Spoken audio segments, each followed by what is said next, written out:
I don't wanna lose my soul. Don't wanna lose my soul. Got to be a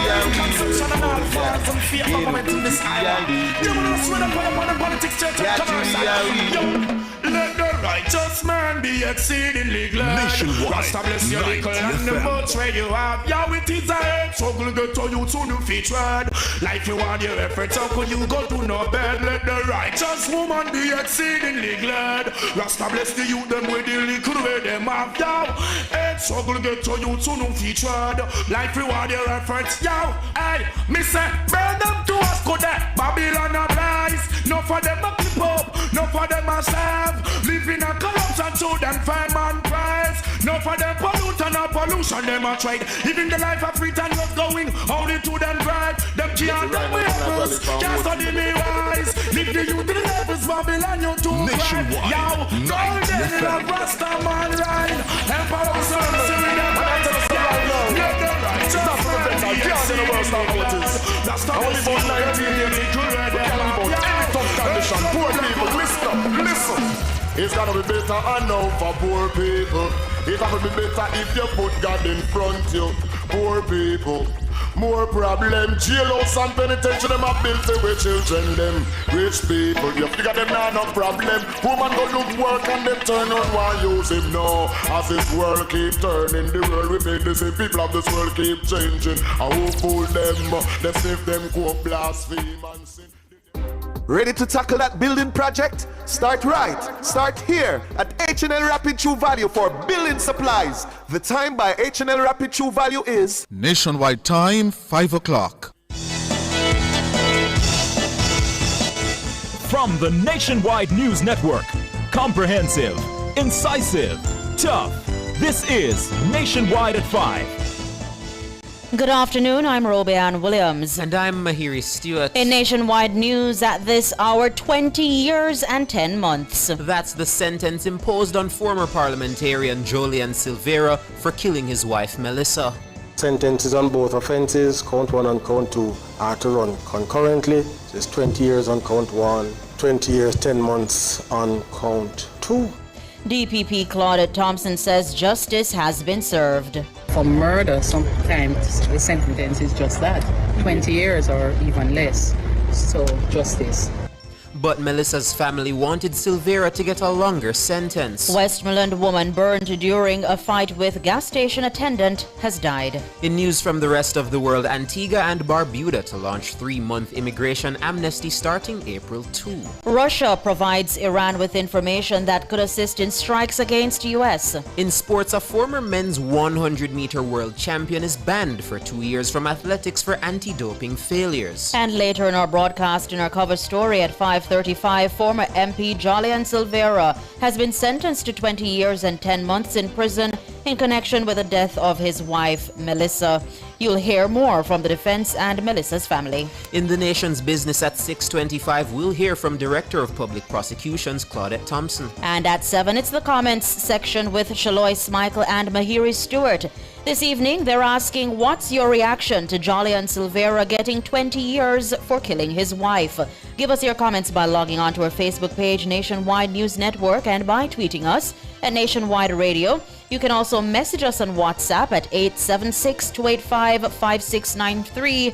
You can also leave your comments on Instagram at Nationwide90FM. All these and more as we take you home on air on your mobile, Nationwide 90FM, RevoNews.ai, and on the Revo News app. It's available on Google Play and the App Store. This Friday afternoon, it's Friday, March 6, 2026.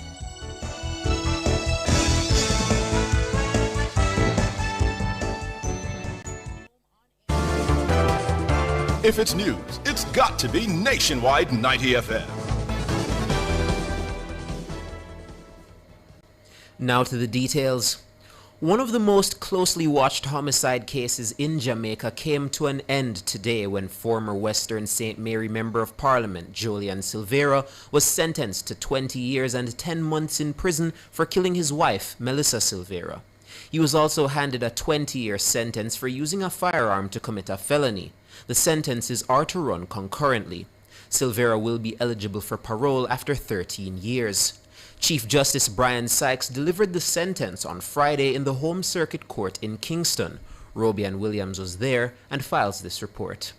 Chief Justice Brian Sykes began delivering his sentencing remarks at 11:55 Friday morning, outlining in detail the factors that guided the court's decision in the case against the former parliamentarian. Those remarks lasted over 2 hours. Jolian Silvera had pleaded guilty to voluntary manslaughter in connection with the death of his wife, Melissa Silvera. So, on respect of count 1, sir, sentence is 20 years at a minimum. So, the other principle of sentencing is that sentences arising out of offenses arising out of the same factual circumstances are to run concurrently unless there is some good reason not to do so. There is no good reason not to do so in this case. So both offenses, sentences on both offenses, count 1 and count 2, are to run concurrently. So it's 20 years on count 1, 20 years, 10 months on count 2. Justice Sykes explained that voluntary manslaughter attracts a significant custodial sentence, noting that it is closer in nature to murder than involuntary manslaughter. While it is rare for the starting point in a manslaughter case to approach the maximum penalty, the judge said the circumstances of this case required a higher benchmark. Justice Sykes said homicide involving a firearm could not reasonably fall within the typical range of 3 to 15 years. He stressed that homicide must always be treated as a class apart from other offenses because it creates what he described as an irreversible state of affairs. The Chief Justice also considered the mitigating factors. The mitigating factors, which must be taken into account. No previous conviction, clearly. Person of good characters, you are an elected representative. The electors of St. Mary found that you are a worthy person to represent, and that must be taken into account. The evidence of your character witnesses, the social inquiry report speaks positively about your work, your contribution, the relationship with your children, and by all accounts, you're an effective father. At one point during the proceedings, Silvera was seen buttoning his jacket and sitting upright in the dock with a straight face, occasionally shifting in his seat as he awaited the court's decision. The judge also noted that Silvera had already spent 2 years, 1 month, and 16 days in custody awaiting the outcome of the case. With the sentences now handed down, the court has closed a case that has gripped the nation and left a family permanently changed. Robian Williams for Nationwide News. And in outlining the aggravating factors of the case, the Chief Justice noted that Melissa's killing occurred in a domestic setting inside the victim's own home. The court also considered the devastating impact on the couple's children who have now been deprived of their mother. Justice Sykes said the circumstances surrounding the discovery of Melissa Silvera's body added to the gravity of the case. If she did not die immediately, he noted, she would have been left to succumb to her injuries. And if she died instantly, it meant that the couple's children stumbled upon their mother's body and were left to process the scene on their own before contacting their father. Members of Melissa Silvera's family were seen shaking their heads in court as those details were recounted. Justice Sykes also pointed out that the case ultimately turned on scientific evidence. He also raised concerns about the initial police response, suggesting the first responding officer treated the situation as an unexpected death rather than examining it more closely. Meanwhile, Director of Public Prosecutions Claudette Thompson says she believes justice has been served. Justice. Justice, I agree. Justice. The offense was manslaughter, and we got 20 years and 10 months. For murder, sometimes the sentence is just that, 20 years or even less. So, justice. The acceptance of Silvera's plea by both the DPP and Chief Justice Brian Sykes in February sparked a wave of outrage in the public domain. In response, the DPP's office listed 5 reasons for its decision. The Office of the Director of Public Prosecutions said there was no direct evidence to determine exactly what occurred on the night Melissa was shot dead.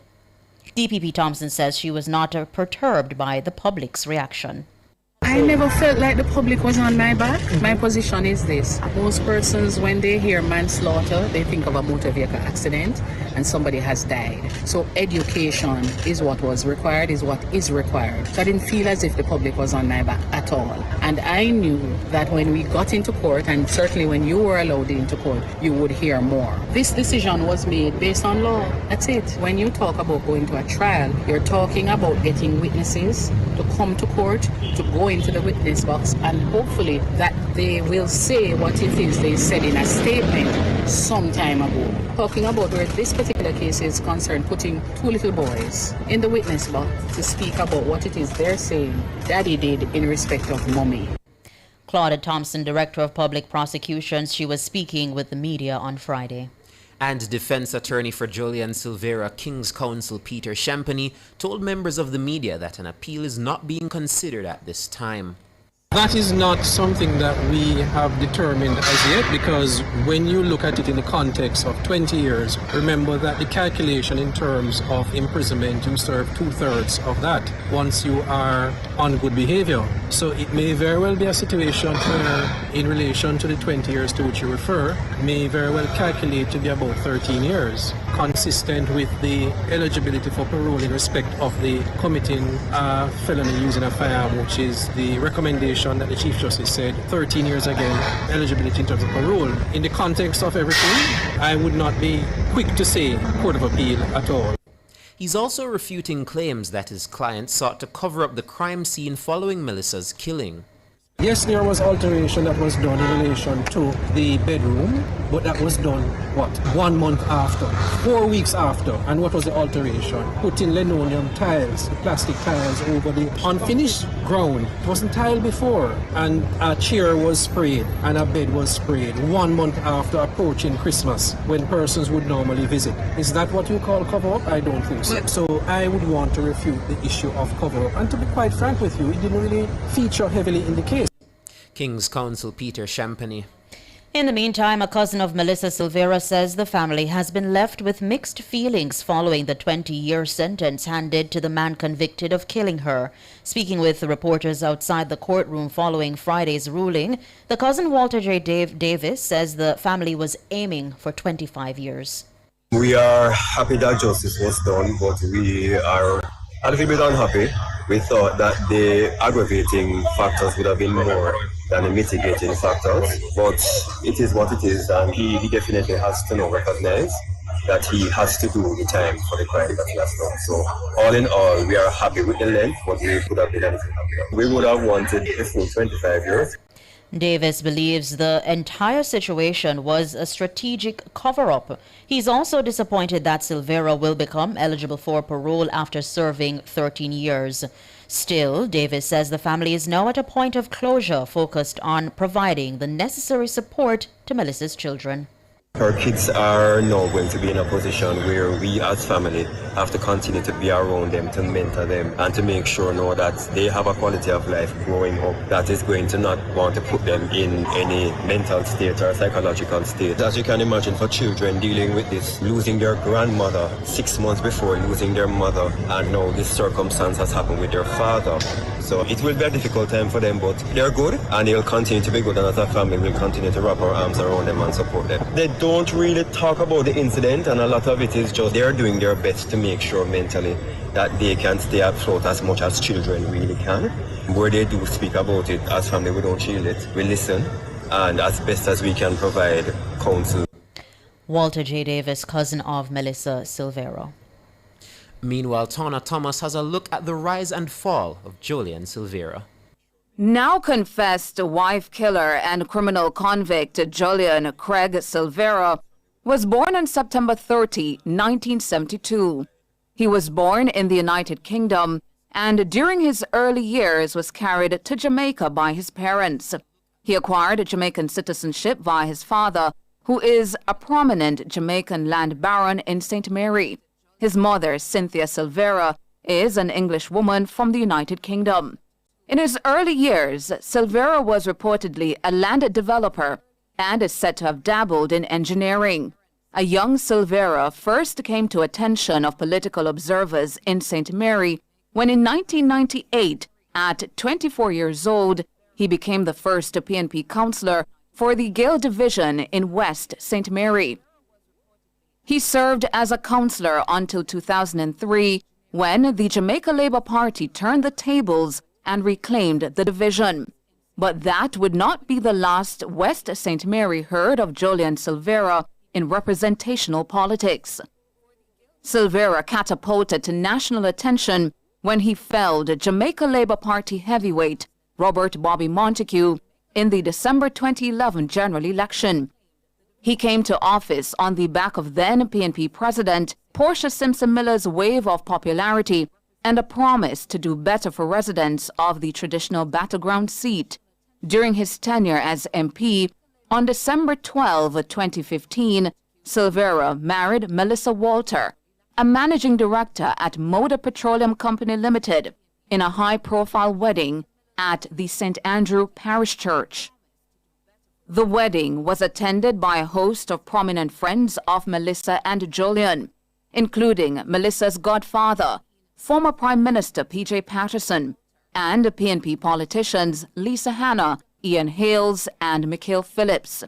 In February 2016, Jolian Silvera's political fortunes took a turn.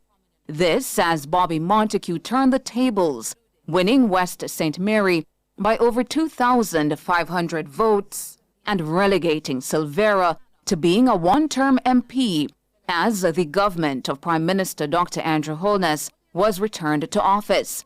However, Silvera persisted with politics and was positioned as a close ally of Peter Bunting's Rise United campaign when Bunting, in June 2019, unsuccessfully challenged Dr. Peter Phillips for the presidency of the PNP. In November 2020, Silvera supported Mark Golding's campaign when he defeated Lisa Hanna for the PNP presidency. In the years subsequent to 2020, as Golding's PNP unsuccessfully sought to stop the Holness juggernaut from securing its historic third consecutive term in office, Jolian Silvera became known as a close ally of the PNP president while Golding was on the campaign stump.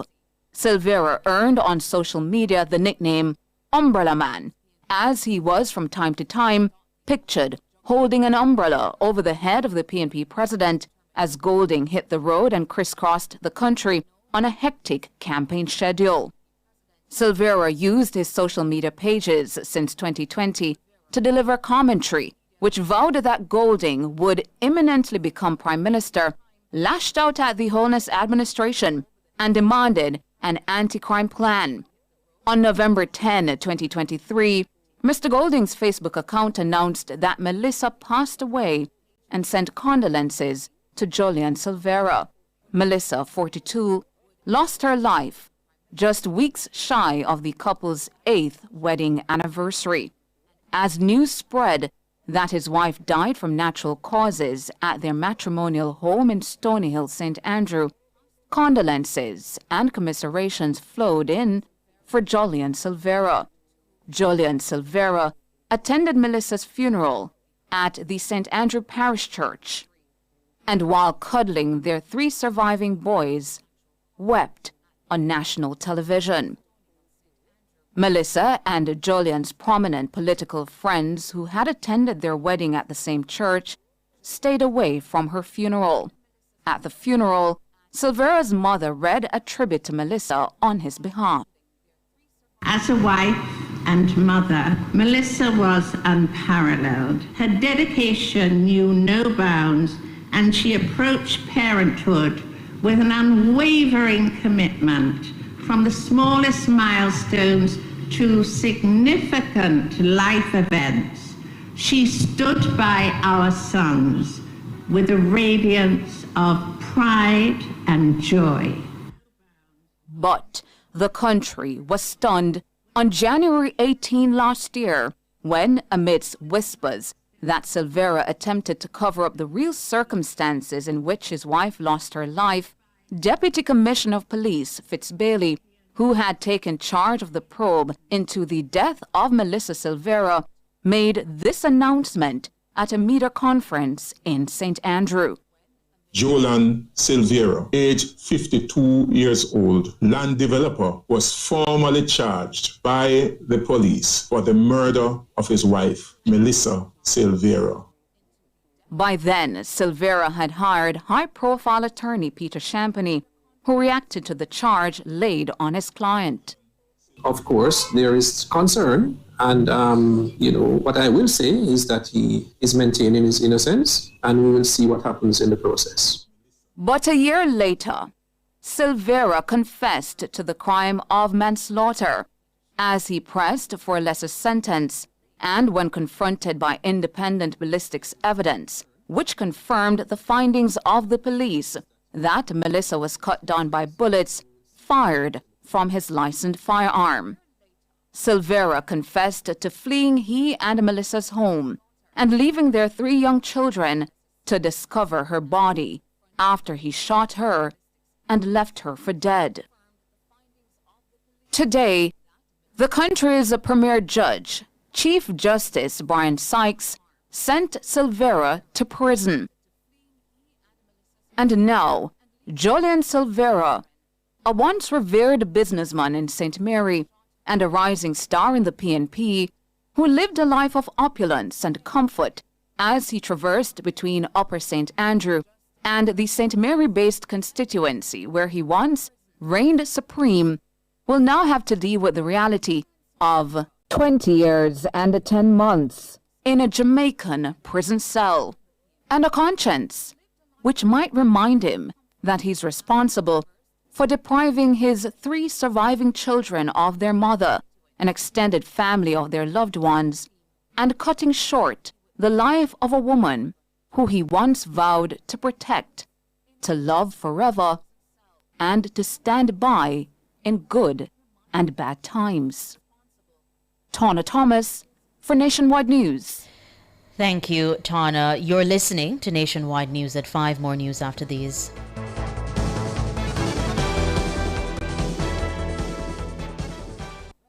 See twice the style for less at IQ Optical. Buy 1 pair of glasses and get your second and third pair half price. Don't miss out. Call 876-929-7732 or visit IQ Optical today, where clarity never looked sharper. The time by IQ Optical is 5:20. Termites, rodents, or birds infesting your home or office? Call Rentokil Initial, the pest expert, at 876-926-4236 for a free pest assessment island-wide. The temperature brought to you by Rentokil Initial is... It's 28 degrees Celsius in Kingston, 27 in Montego Bay. Continuing the news, Nationwide News understands that Dacia Forrester, the woman burnt during a fight with another woman at a gas station in Withorn, Westmoreland, has died. It's understood that she died Friday morning while undergoing treatment at hospital. Forrester suffered third-degree burns over 70% of her body and has been in hospital since the incident, which took place on Thursday, February 19. World in a Minute is brought to you by ABC Electrical Sales. We make things as easy as ABC. Hose assembly and supply, equipping Jamaica for success. And Charles O'Connor Consulting Network, COCN, driven by international accounting standards, modern technology, and integrity. The World in a Minute. The government of Antigua and Barbuda has announced a 3-month immigration amnesty starting April 2 for undocumented migrants who have lived in the country for at least 4 years. The initiative is part of proposed amendments to immigration legislation to be debated in Parliament later this month. Director General of Communications Maurice Merchant says the amnesty will apply to individuals who have been residing in Antigua and Barbuda for 4 years or more without legal status. Merchant also explained the documentation and cost requirements, saying they agreed on a police record dating back 2 years from their country of origin. Russia has provided Iran with information that could help Tehran strike American warships, aircraft, and other assets in the region. That's according to 2 officials familiar with U.S. intelligence on the matter. It's the first indication that Moscow has sought to get involved in the war. On Friday, President Donald Trump said there would be no deal with Iran except unconditional surrender. World in a Minute was brought to you by ABC Electrical Sales. We make things as easy as ABC. Hose assembly and supply, equipping Jamaica for success. And Charles O'Connor Consulting Network, COCN, driven by international accounting standards, modern technology and integrity. Recapping the top stories making nationwide news at this hour, 20 years and 10 months. That's the sentence imposed on former parliamentarian Julian Silvera for killing his wife Melissa. Sentences on both offences, count 1 and count 2, are to run concurrently. So it's 20 years on count 1, 20 years, 10 months on count 2. DPP Claudia Thompson says justice has been served. But Melissa's family wanted Silvera to get a longer sentence. Westmoreland woman burnt during a fight with gas station attendant has died. I'm Robeanne Williams. And I'm Mahiri Stewart. You can find the news on our website at revonews.ai and on the Revo News app. It's available on Google Play and the App Store. News next. The headlines at 6.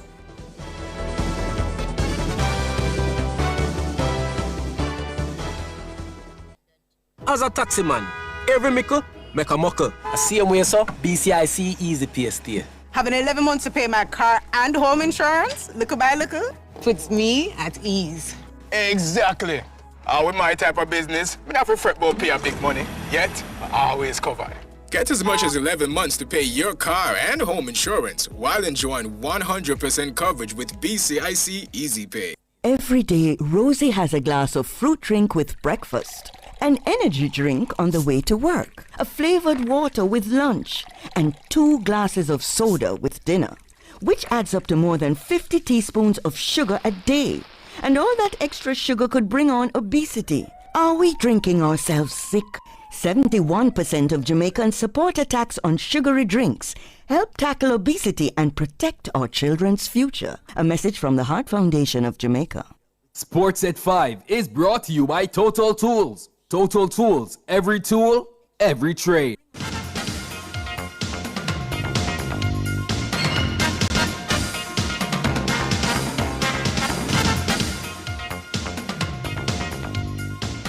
Hello, good afternoon, and welcome to Sports here on Nationwide 90 FM. I'm Wayne Walker. Former World 100 meters champion Fred Curley of the United States has been banned for 2 years for anti-doping whereabout failures. A tribunal found Curley was negligent and to a certain extent reckless in not adhering to anti-doping regulations after the American recorded 3 whereabout failures between May 11 and December 6 of 2024.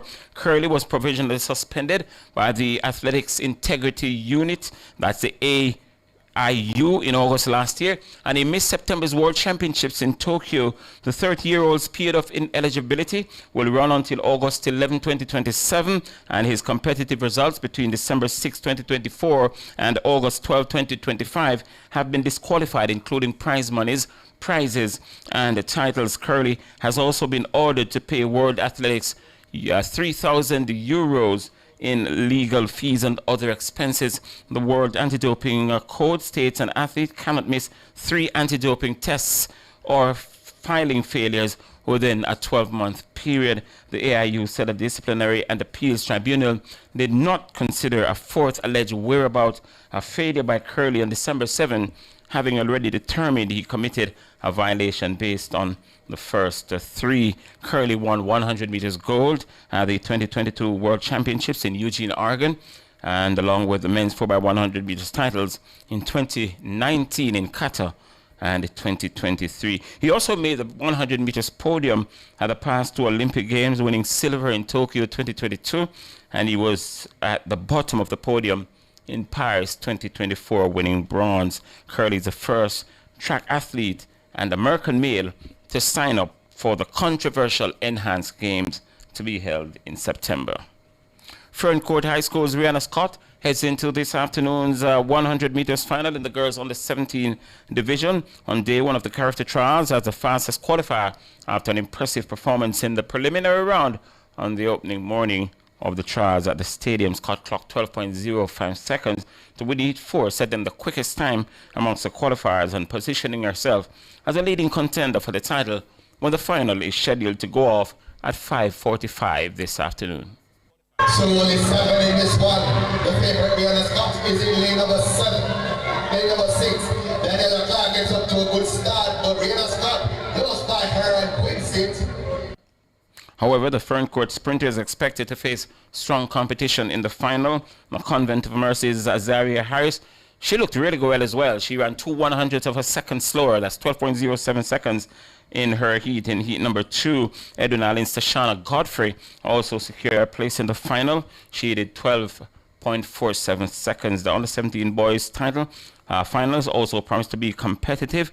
Calabar High's Joshua Ricketts is entering as the swiftest. He did 10.79 seconds to win Heat 2 this morning. So 8 in this one, and Charlie Kelly of St. Elizabeth in 1, and he gets up to a good start. Kelly of St. Elizabeth technical is going well. Rochester is going chasing. Ricketts of Calabar also there, and it's Ricketts, Joshua Ricketts of Calabar, who gets it. As Davian Ferguson on commentary there for Track Alerts, Jamaica College's Kai Kelly is expected to challenge after winning Heat 1 in 10.82 seconds. Ricketts' Calabar teammate also advanced confidently, taking Heat 3 in 10.93 seconds. The Carifta trials were held over 2 days. In fact, 3 days. It will be today, Saturday, and of course on Sunday. And the athletes are looking for spots on the Jamaica team to the Carifta Junior Track and Field Championships in the Easter period to be held in Grenada. Respected track and field analyst Leighton Levy says that Brianna Williams returning to her coach at a Bolden could be the best move for her career at the minute. Williams became the 6th Jamaican to dip under 11 seconds, the 6th Jamaican woman to dip under 11 seconds when she scaled 10.97 seconds in 2022. And in the same year, just weeks apart, she eclipsed that record. She did 10.94, which is now her lifetime best. But since parting ways with Bolden, she's not been able to dip below that magical 11 seconds barrier. Her best so far came in 11.02. That was in 2025. But Levy says, given the history between the two, coach and athlete, Bolden could very well be the best person right now to take her back to where she belongs. Brianna going back to Atto for me is probably, under the circumstances, the right move. I think Atto, having coached her since before she was 10 years old, he understands her. He knows how to unlock her talent. And at the time when she came to Jamaica, I thought she wanted to probably try something else because maybe she felt she had gotten to a point where Atto was not able to get her to go further than where she was. As it turns out, it was not the best decision. She came here and she had her injury struggles. And Levy says that Bolden might see this as an opportunity to sort of elevate Williams back to the top level in track and field, and he's jumped at it.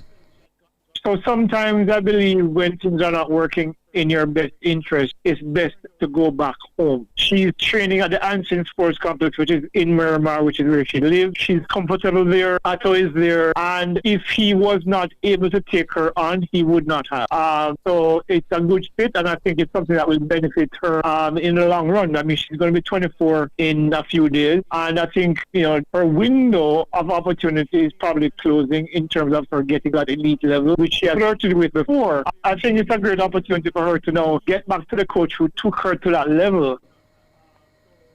That's track and field analyst Leighton Levy talking about Brianna Williams going back to Atto Bolden to sort of rekindle her career. She was once the World Junior Double Sprint Champion. She won the Austin Seeley Award at the Carifta Games back-to-back years and set for a massive senior career. But she's not yet really taken off, and Levy believes that Bolden can take her back there. Let's see. All right, that will do it for sport. We're going to be back, though, with our major sportscast. It comes your way at about 6:05 this evening. Alric Swaby will be the presenter.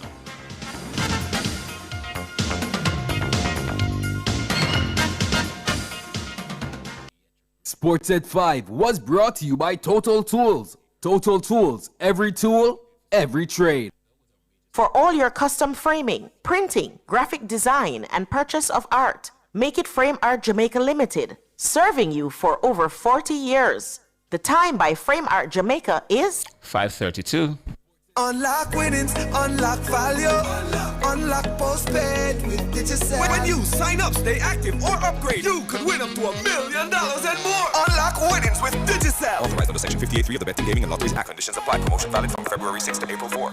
You could win a return on your taxes. Pay your taxes with your Sagicor Bank Business Credit Card at Tax Administration Jamaica or online for your chance to be one of 2 lucky winners of $500,000 cashback. Earn an entry for every $100,000 spent on taxes between February 27 and April 15. Plus, enjoy a 1-month payment holiday up to 55 days interest-free and unlimited reward points. Visit Sagicor.com to learn more. Conditions apply. Authorized under Section 58.3 of the Betting, Gaming and Lotteries Act.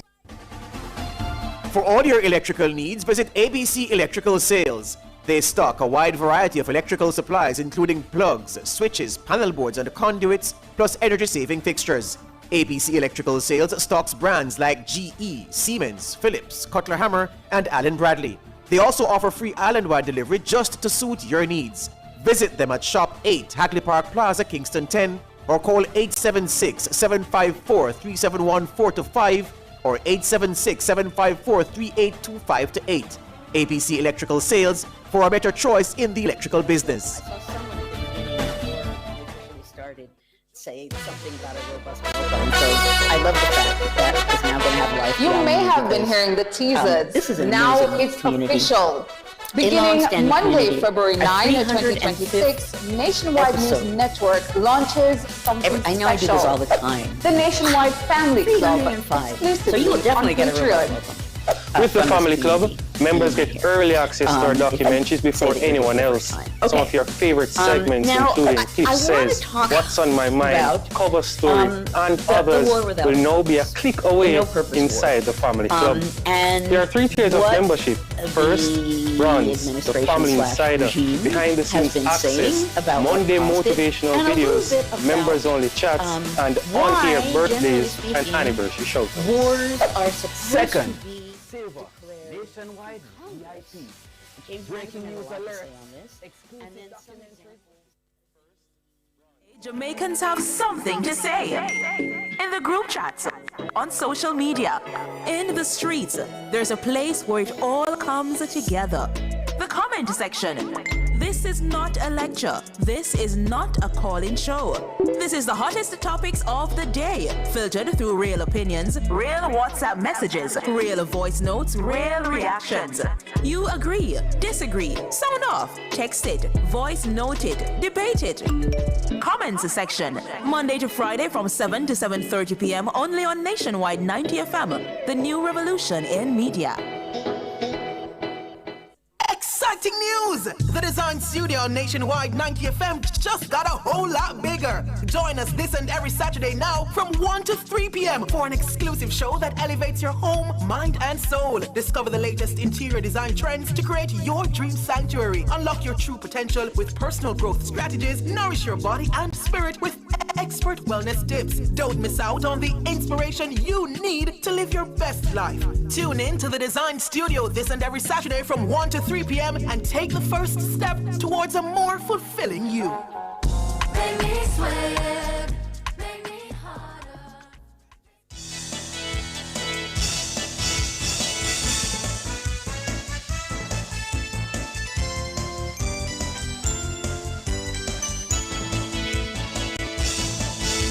Good afternoon. Thank you so much for sticking and staying with us right here inside Nationwide's flagship program, Nationwide at 5. If you're listening on the 90 FM band, thank you for choosing to be with us and staying with us. And of course, if you're over there on our YouTube channel, we welcome you as well. Inside the cover story in this TGIF edition of the program, of course, it's the news item of the day. We want to keep our focus trained on the sentencing hearing and getting reactions to the sentencing hearing of former parliamentarian Julian Silvera. Now, listeners, viewers, if you have been following this case, you must know how it has gripped national attention. The former West St. Mary MP, that's the PNP's Julian Silvera, has been sentenced to 20 years and 10 months on the charge of manslaughter for killing his wife, Melissa. He has also been sentenced to 20 years on the charge of using a firearm to commit a felony. The sentences are to run concurrently. Silvera is to serve 13 years before being eligible for parole. Presiding judge, the country's Chief Justice, Brian Sykes, handed down the sentence in the Supreme Court this afternoon. The sentencing hearing was streamed live on the judiciary's YouTube channel after a case that was held in camera for the past 2 years. Here's our court reporter, Robian Williams, who was in the Supreme Court, and she files this report. Chief Justice Brian Sykes began delivering his sentencing remarks at 11:55 Friday morning, outlining in detail the factors that guided the court's decision in the case against the former parliamentarian. Those remarks lasted over 2 hours. Jolyon Silvera had pleaded guilty to voluntary manslaughter in connection with the death of his wife, Melissa Silvera. So, on respect of count 1, sir, sentence is 20 years at a minimum. So, the other principle of sentencing is that sentences arising out of offenses arising out of the same factual circumstances are to run concurrently unless there is some good reason not to do so. There is no good reason not to do so in this case. So both offenses, sentences on both offenses, count 1 and count 2, are to run concurrently. So it's 20 years on count 1, 20 years, 10 months on count 2.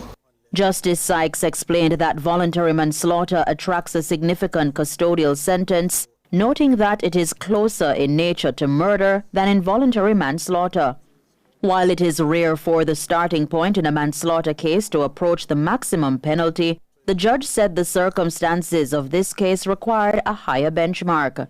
Justice Sykes said homicide involving a firearm could not reasonably fall within the typical range of 3 to 15 years. He stressed that homicide must always be treated as a class apart from other offenses because it creates what he described as an irreversible state of affairs. The Chief Justice also considered the mitigating factors.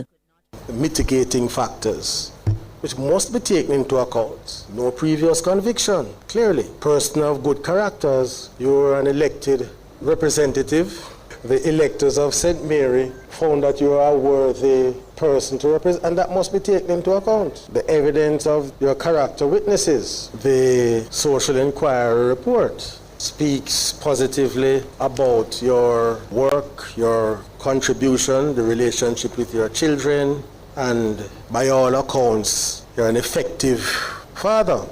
At one point during the proceedings, Silvera was seen buttoning his jacket and sitting upright in the dock with a straight face, occasionally shifting in his seat as he awaited the court's decision.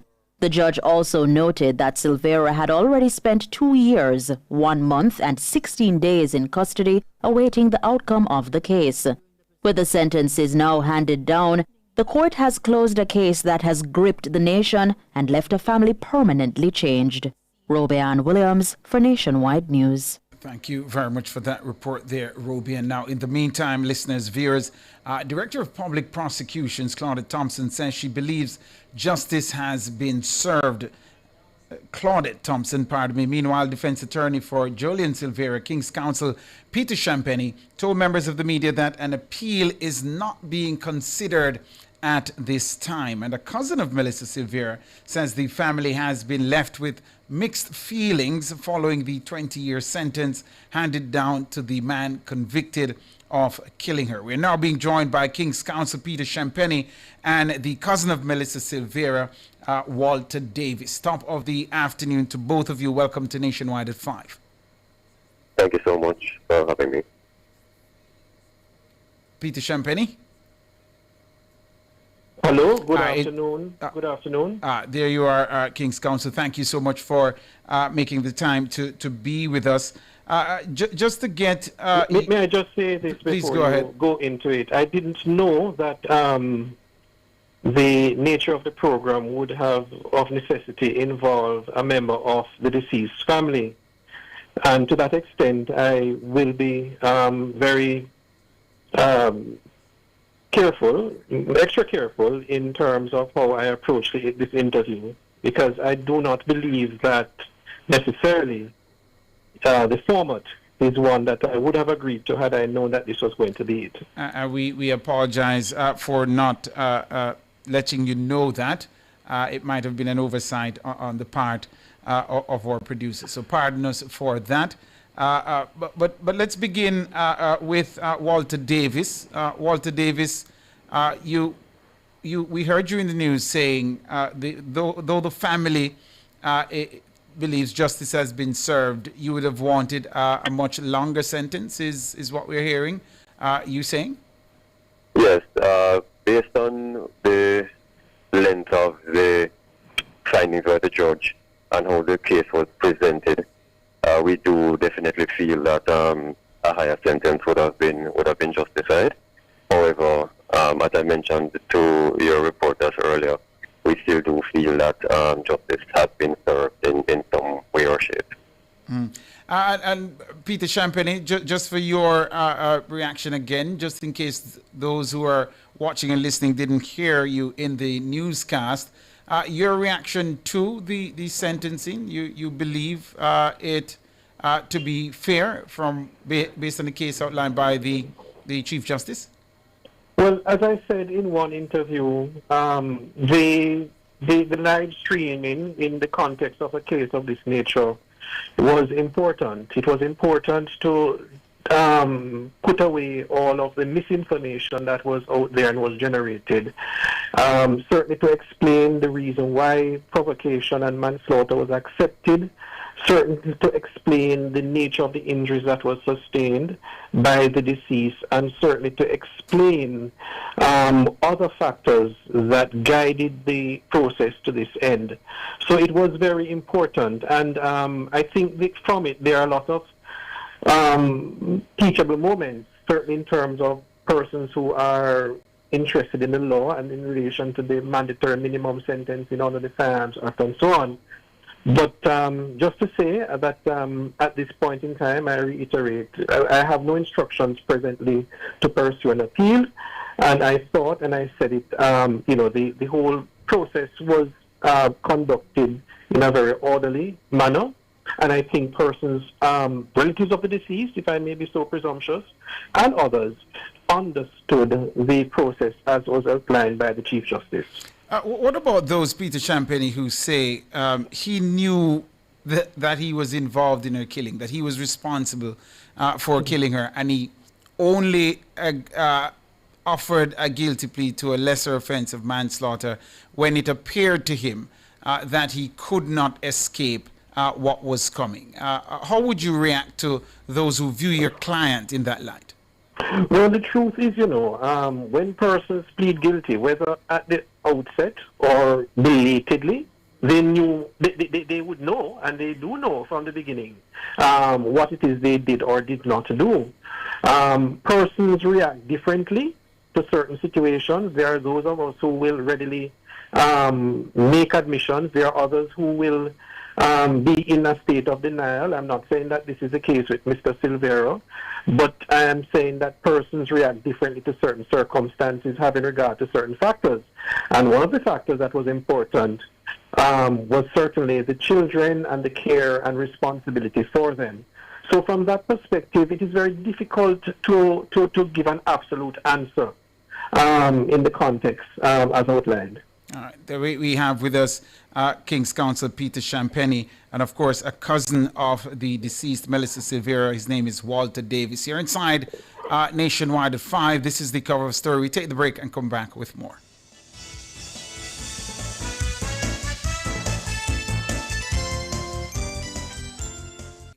Order Pizza Hut online at pizzahutjamaica.com or through WhatsApp at 876-837-4488. Pizza Hut, now that's delivering. The time by Pizza Hut is 5:47. Jamaica Post is committed to being your preferred logistics partner. Enjoy the convenience of 3 to 5 days for international shipments at competitive rates and next business day delivery for local packages. Take advantage of our fast, reliable and ever-evolving services: Zip Mail, Click and Ship, Fast Track, EMS, Parcel Service, Registered Mail, Corporate Mail Service, and Private Letterbox. Access customer service support and track packages online. Visit our post offices island-wide and premium service centers at select locations. For more information, go to jamaicapost.gov.jm. Conditions apply. Unlock winnings, unlock value, unlock postpaid with Digicel. Sign up for your postpaid plan now, win $1 million. When you sign up and unlock postpaid with Digicel, you can win up to $1 million and more. Just sign up or switch to postpaid, upgrade or activate an add-on in the My Digicel app. Pay your bill in full on time and you can win an iPhone 17 Pro Max every week. A bill write-off up to $10 grand, a grand prize of $1 million. Unlock winnings with Digicel. Better connected. Authorized under Section 58.3 of the Betting, Gaming and Lotteries Act. Conditions apply. Promotion valid from February 6 to April 4. Welcome back. Thank you so very much for sticking and staying with us right here inside Nationwide at 5. We're talking about the results of the sentencing hearing for former Member of Parliament Julian Silvera. King's Counsel Peter Champagny was with us. I gather the call dropped and we're trying to reconnect with him. But we have the cousin of Melissa Silvera, Walter Davis. Walter Davis, I'm hearing you say the family would have wanted a much longer sentence. One of the ways in which that could have been achieved is for the sentences to be served consecutively. So you would have served 20 years, then 20 years and 10 months on the 2 counts that he pled guilty to. But the judge says he did not feel that the circumstances warranted that. What's the feeling of the family on that particular score? Walter Davis. Walter Davis, we've lost him as well. Having some technical difficulties here with the line. Our studio is trying to sort through that. And we'll let you know once we have them. So we'd love to get the family's feeling on that. And another issue, viewers, listeners, that we'd love to hear the family on is that based on the sentence that was handed down today, Silvera is to serve 13 years before being eligible for parole. Is that sufficient time for voluntary manslaughter? Yes, in a case where the argument is being made that there was an attempt at to cover up what was done. You heard his attorney saying that's not necessarily the case, and that the repairs that were effected were minimal repairs ahead of the holiday season, he says. But that is also one of the issues. Is 13 years, yes? Davis, Mr. Davis, you're back with us? Yes, I'm back with you. I'm not certain if you heard the question, but let me just put it to you again. 13 years before being eligible for parole. To some, that may seem quite a short time for taking someone's life. What's the family's reaction to that? Well, we were surprised at the end after the sentence was handed down, and the question of parole was raised. We do feel that, of course, any cauterization or any opportunity for Julian to not be able to serve the full sentence would not sit very well with us. I think I heard you asking a question before the call had dropped in terms of the sentence being served concurrently, right, instead of consecutively. Yes, we do find that disheartening. But in all fairness to the Chief Justice, he laid out the case extremely well, and I do feel justice was served, even though we do wish it was a consecutive situation. Walter Davis, were you satisfied? I hear you on the Chief Justice being quite deliberate, laying the groundwork, the substratum, if you will, that would undergird the sentence so people can have an understanding of why he arrived at this conclusion. But were you convinced by the arguments that it did not reach this particular case, those extenuating circumstances that would have led him to say, okay, these sentences must be served consecutively? Were you convinced by the arguments made by the Chief Justice? No, we weren't. We weren't fully convinced by the argument laid out on that particular circumstance. To be honest with you, but I think going back to your statement before, we can never really be satisfied, because at the end of the day, our family member, it cannot come back. Nothing, death is irreversible. So, we try to approach everything from an emotional, intelligent perspective, but we're humans, and nothing can bring Melissa back. So we will never truly be satisfied, although we do feel that the 20 years and 10 months, served in a concurrent basis does, bring some form of justice served. If we could change gears a bit and talk about two of the people who are perhaps most affected by this, or the people who are most affected by this, the children. Yeah, how are they coping? Were they anywhere near the courts today? No, they weren't. They weren't in the courts today. They're doing well. They have been really, continue to be loved and supported by both sides of Melissa's family. They are smiling.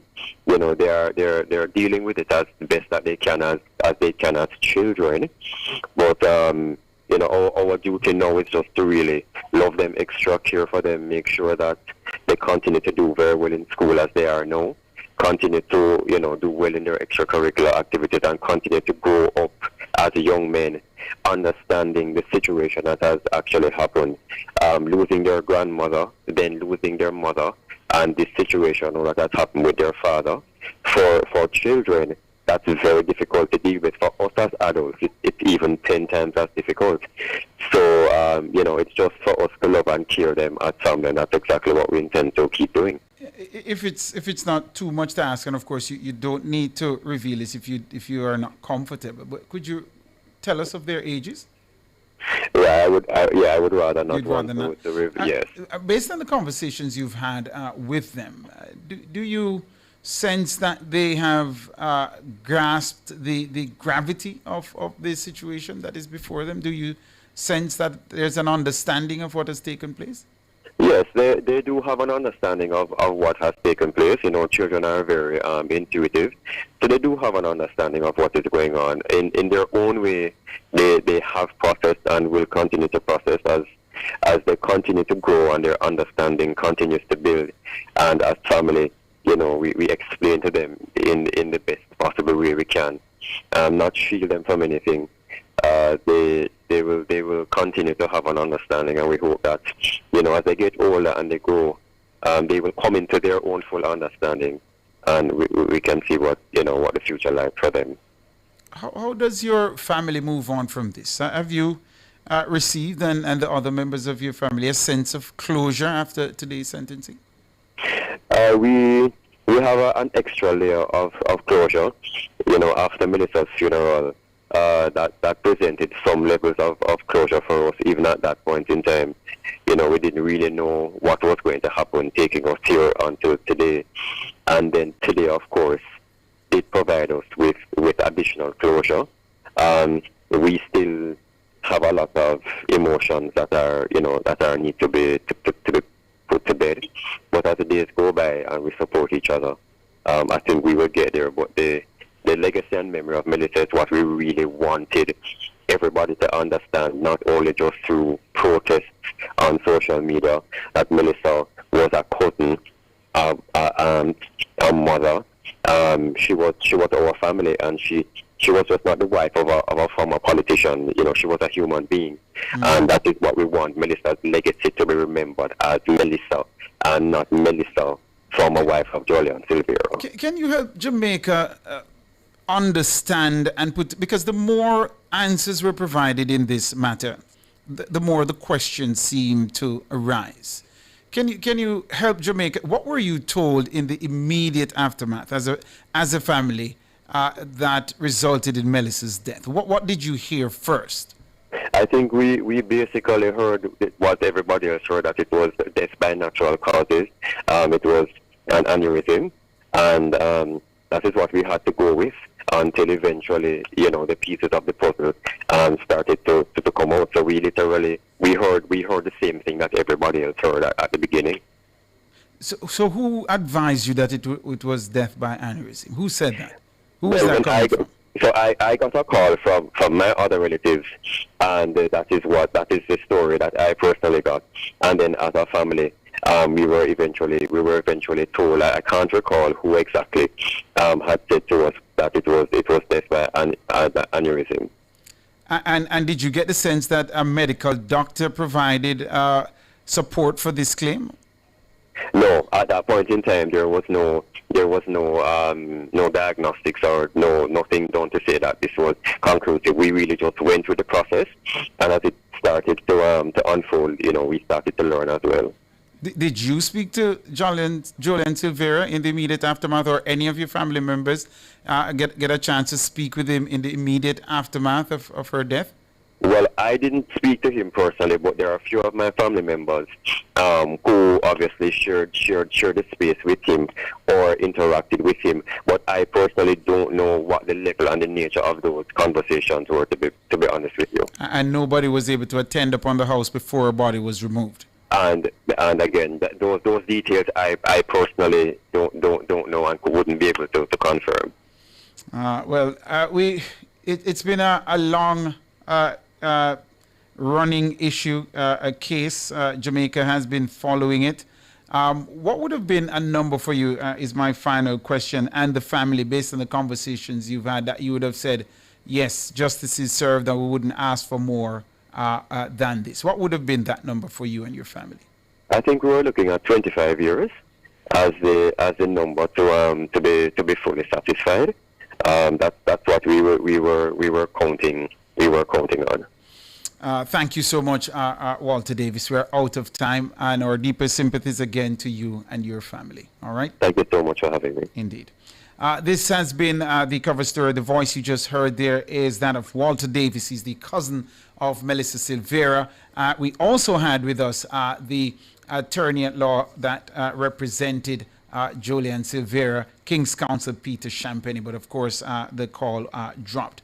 But stick and stay with us right here inside the Nationwide at 5. We'll continue our coverage of the sentencing of the former member of parliament. We'll have the director of public prosecutions in the nation's business. The headlines are next.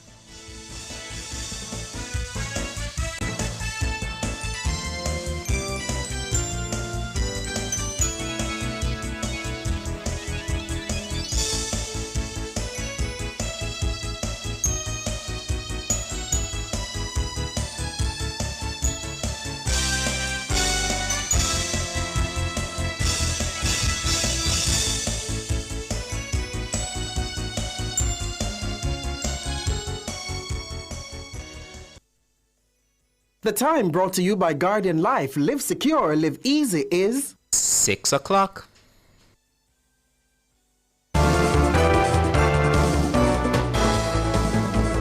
Nationwide headlines at 6. Good evening with the headlines at 6. I'm Mahiri Stewart. One of the most closely watched homicide cases in Jamaica came to an end today when former Western St. Mary Member of Parliament Julian Silvera was sentenced to 20 years and 10 months in prison for killing his wife Melissa Silvera. He was also handed a 20-year sentence for using a firearm to commit a felony. These sentences are to run concurrently. Chief Justice Brian Sykes began delivering his sentencing remarks at 11:55 Friday morning, outlining in detail the factors that guided the court's decision in the case against the former parliamentarian. Julian Silvera had pleaded guilty to voluntary manslaughter in connection with the death of his wife. So, on respect of count 1, sir, sentence is 20 years at a minimum. So, the other principle of sentencing is that sentences arising out of offences arising out of the same factual circumstances are to run concurrently unless there is some good reason not to do so. There is no good reason not to do so in this case. So both offences, sentences on both offences, count 1 and count 2, are to run concurrently. So it's 20 years on count 1, 20 years, 10 months on count 2. Justice Sykes explained that voluntary manslaughter attracts a significant custodial sentence, noting that it is closer in nature to murder than involuntary manslaughter. While it's rare for the starting point in a manslaughter case to approach the maximum penalty, the judge said the circumstances of this case required a higher benchmark. Justice Sykes said homicide involving a firearm could not reasonably fall within the typical range of 3 to 15 years. He stressed that homicide must always be treated as a class apart from other offenses because it creates what he described as an irreversible state of affairs. The Chief Justice also considered the mitigating factors. The mitigating factors, which must be taken into account. No previous conviction, clearly. Person of good characters, you are an elected representative. The electors of St. Mary found that you are a worthy person to represent, and that must be taken into account. The evidence of your character witnesses, the social inquiry report speaks positively about your work, your contribution, the relationship with your children, and by all accounts, you're an effective father. Chief Justice Brian Sykes. Meanwhile, Director of Public Prosecutions Claudette Thompson says she believes justice has been served. Justice. Justice, I agree. Justice. The offense was manslaughter, and we got 20 years and 10 months. For murder, sometimes the sentence is just that, 20 years or even less. So, justice. Claudette Thompson, Director of Public Prosecutions. The acceptance of Silvera's plea by both the DPP and Chief Justice Brian Sykes in February sparked a wave of outrage in the public domain. In response, the DPP's office listed 5 reasons for its decision.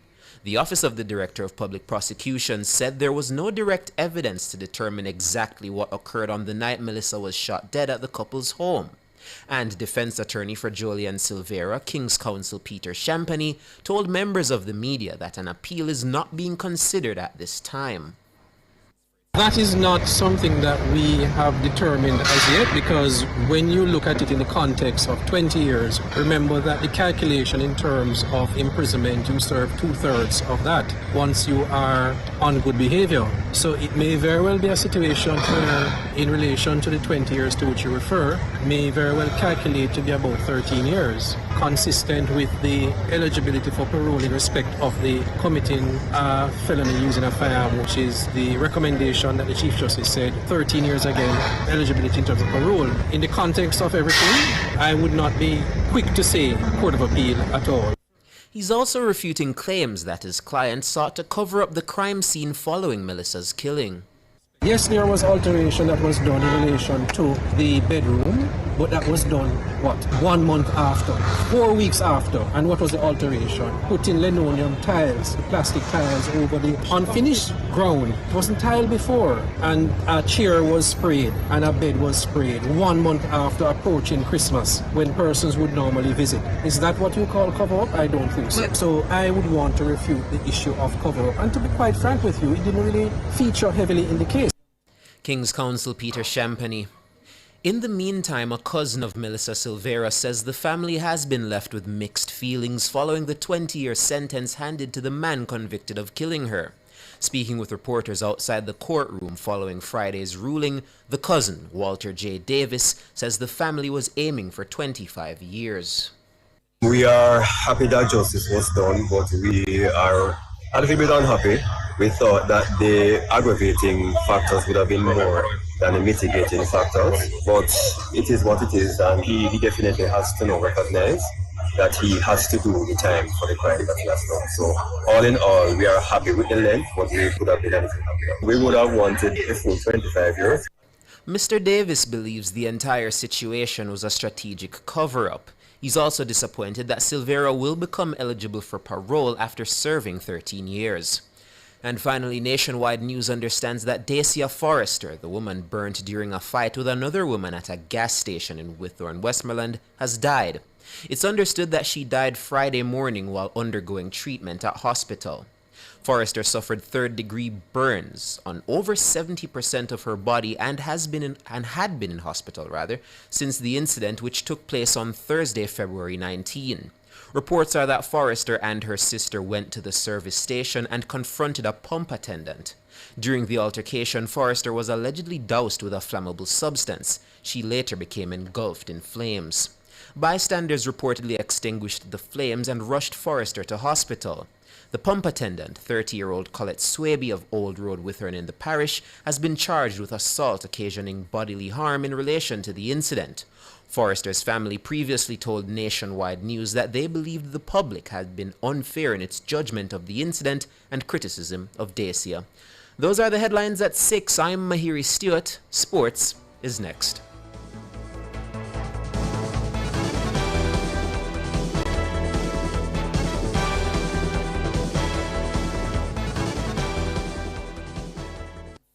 Enjoy peace of mind knowing that your hard-earned money is protected by the JDIC. That's right, the JDIC through the Deposit Insurance Scheme guarantees up to $1.2 million of your deposits in commercial banks, merchant banks, and building societies. This means your deposits, such as your savings and checking accounts, are covered. Rest easy, knowing that your deposits are secure. Your deposits always protected. For more information, follow us on Facebook, Instagram, and Twitter at JDICJAM, or visit our website at www.jdic.org.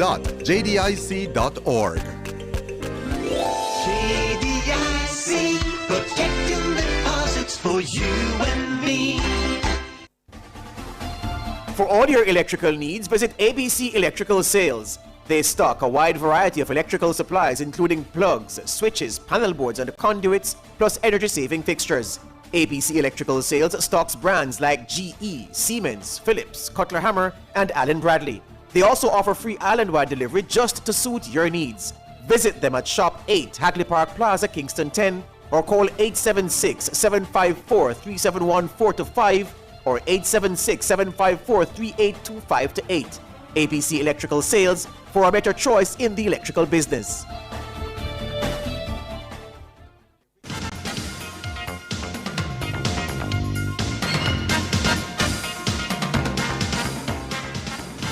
Good evening with your sports report. I am Alwix Baby. We start with some track and field as Ferncourt High's Rihanna Scott heads into this afternoon's final of the Under-17 Girls 100 meters on day one of the character trials as the fastest qualifiers after an impressive performance in the preliminary rounds at the National Stadium. Scott clocked 12.05 seconds to win Heat 4, setting the quickest time among the qualifiers and positioning herself as a leading contender for the title. So only 7 in this one. The favorite Rihanna Scott is in lane number 7. Lane number 6. Daniela Clark gets up to a good start, but Rihanna Scott goes by her and wins it. No Ferncourt sprinter is expected to face strong competition in the final. Covenant of Mercy Alpha Academy's Azari Harris looked sharp in winning Heat 2 in 12.07 seconds. Edwin Allen High's Tashana Godfrey also secured her place in the final after capturing Heat 1 in 12.47 seconds. The Under-17 Boys 100 meters final also promised to be competitive, with Calabar High's Joshua Ricketts entering the final as the top qualifier. Ricketts won Heat 2 in 10.79 seconds to lead the field. So 8 in this one, and Charlie Kelly of St. Elizabeth in 1, and he gets up to a good start. Kelly of St. Elizabeth Technical is going well. Rochester is going chasing. Ricketts of Calabar also there, and it's Ricketts, Joshua Ricketts of Calabar, who gets it. Audit their courtesy of Track Alerts. The car of the trials continues at the National Stadium on Saturday and Sunday. Now, respected track and field analyst Leighton Levy explained that Brianna Williams returning to coach Otto Boldon could be the right move at this juncture in her career. Williams became the 6th Jamaican woman to run below 11 seconds for the 100 meters when she logged 10.97 seconds in June 2022 and eclipsed that mark a few weeks later, winning with a stunning 10.94 seconds in Kingston.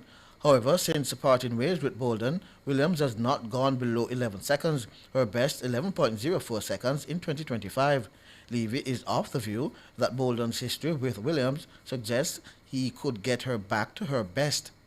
Brianna going back to Atto for me is probably, under the circumstances, the right move. I think after having coached her since before she was 10 years old, he understands her. He knows how to unlock her talent. And at the time when she came to Jamaica, I thought she wanted to probably try something else because maybe she felt she had gotten to a point where Atto was not able to get her to go further than where she was. As it turns out, it was not the best decision. She came here and she had her injury struggles. Levy added that Bolden might have seen an opportunity to elevate Williams to that elite level, which prompted him to restart their partnership. So sometimes I believe when things are not working in your best interest, it's best to go back home. She's training at the Anson Sports Complex, which is in Miramar, which is where she lives. She's comfortable there. Atto is there. And if he was not able to take her on, he would not have. So it's a good fit, and I think it's something that will benefit her in the long run. I mean, she's going to be 24 in a few days. And I think, her window of opportunity is probably closing in terms of her getting that elite level, which she had flirted with before. I think it's a great opportunity for her to now get back to the coach who took her to that level. Leighton Levy. Now, former world 100 meters champion Fred Curley of the United States has been banned for 2 years for anti-doping whereabouts failures. A tribunal found Curley was negligent and, to a certain extent, reckless in not adhering to anti-doping regulations after the American recorded 3 whereabouts failures between May 11 and December 6, 2024. Curlew was provisionally suspended by the Athletics Integrity Unit, AIU, in August last year and missed September's World Championships in Tokyo. The 30-year-old's period of ineligibility will run until August 11, 2027, and his competitive results between December 6, 2024 and August 12, 2025 have been disqualified, including prize money, prizes, and titles. Curley has also been ordered to pay World Athletics £3,000 in legal fees and other expenses. The World Anti-Doping Code states an athlete cannot miss 3 anti-doping tests and or filing failures within a 12-month period. The AIU said a disciplinary and appeals tribunal did not consider a 4th alleged whereabouts failure by Curley on December 7, having already determined he committed a violation based on the first 3. Curley won 100 meters gold at the 2022 World Championships along with the men's 4x100 meters title in 2019 and 2023. He also made the 100 meters podium at the past 2 Olympic Games, winning silver at Tokyo 2020 and bronze at Paris 2024. Curley is the first track athlete and American male to sign up to the controversial Enhanced Games in September. Now to football, as the 2026 Jamaica Women's Premier League is set to kick off on Saturday, featuring 12 teams and approximately 200 players competing across 132 matches throughout the season. Defending champions Fraser's Whip will begin their title defense against Los Perfectos at Brooks Park. Fraser's Whip enjoyed a remarkable 2025 campaign, finishing the season undefeated on their way to lifting the title. However, head coach Courtney Dowdy believes the new season will present a tougher challenge. Going into the season, we're hopeful that we can defend our title. The league has gotten more teams this year. It's just for us to stay consistent in how we play and see how best we can defend our title. When I look at the league and the teams that are coming in and see the reinforcement or the coaching lineup that is coming into the league, I think that the score line will be way different than from last year. We ourselves have strengthened our squad a little bit in terms of having players joining us from even Cavaliers. So I think that the league will be a little bit more competitive this year. Corporate sponsors KFC Jamaica says it is looking forward to the start of the competition. Marketing officer Candine West expressed excitement about the league's return. Fraser's Whip FC, defending champions, returning without their MVP, Davia Richards, who really led the team to victory last year. She's one of the success stories coming out of this league. She's now on a scholarship overseas. But it will be really interesting to see how the team now manages without her. Also, Real Mona FC, we're looking forward to them as a newcomer, seeing what this team is about. So we know that Saturday is going to be very exciting. We're encouraging everyone to come out. Candine West. In other fixtures, newcomers Real Mona will take on Arnett Gardens. Proven Girls face Wi-Fi United at York Sports Complex. Springers United will lock horns with Mile Gully at Irwin High School. Real Mobay and Federal United are set to square off at Jarrett Park, and UWI Women host Cavalier at UWI Bowl. Now Liverpool are into the quarterfinals of the English FA Cup after easily brushing aside Wolverhampton Wanderers 3-1 in their fifth-round tie at Molineux on Friday. Andy Robertson, Mohamed Salah and Curtis Jones did the scoring for the Reds, who were also avenging a 2-1 defeat to the same opponents in the Premier League 3 days ago. The fifth round continues on Saturday with 3 Premier League teams seeking quarter-final tickets. Leaders Arsenal will be away to Division 2 side Mansfield Town, and Field Mill title chasers Manchester City face a tricky trip away to Newcastle United at St James Park, and Chelsea will face championship outfit Wrexham at Racecourse Ground. Now to some hockey, as excitement is building ahead of the semi-final stage of the Mark Lindsay Cup, set to take place on Saturday at the Mona Hockey Field. In the opening semi-final at 4:30 p.m., St Andrew Hockey Club will face off against Explorers in what is expected to be a competitive encounter. The two teams have already met once this season, with St Andrew emerging victorious in that contest. Despite the earlier setback, Explorers head coach Rudolph Johnston remains optimistic about his team's chances. Johnston noted that the squad has been working diligently to address areas of weakness in preparation for the crucial match. Our greatest challenge has been the last quarter of the game in terms of fitness. We have been working on some of the fitness, because one of the things when the legs go, then the decision making goes bad. So we've been working on that over the past week or so, trying to fix some of that. We've also been trying to improve on some of our short corner routines. If you're familiar with the game, the short corner routine should equate to at least a 50-60% chance of a goal. So we've been trying to improve in those areas to make the game more competitive. Now the second semi-final is scheduled for 6 p.m. when Monroe Old Boys will take on Sharp Rebels. Monroe enters the matchup with a psychological edge, having defeated the Rebels twice already this season. Monroe head coach Kamisha Erskine is confident her team can repeat that success. I think that we are very much prepared for this playoff. We would have played Sharps Rebels in the past 2 times in the competition, and in both instances we defeated them. So I think that based on what we have done so far, and based on what we have been doing in training and in our preparation, we are ready to conquer Sharps once again. Now the winners will meet in the final on Sunday. And finally, in volleyball, the Jamaica Volleyball Association National Club Championships will take center stage this weekend, with several top clubs battling for early bragging rights in both the men's and women's division across multiple venues on Saturday and Sunday. Matches on Saturday will be split between Michael University College and Up Park Camp. The women's division opens the championships scheduled at 9 a.m. at Michael University College, with where Mosa will face Venus. At 10 a.m. Masters will square off against Paradise Dusk at Up Park Camp. The men's division begins at 11 a.m. back at Michael University College, with Mosa taking on Venus C.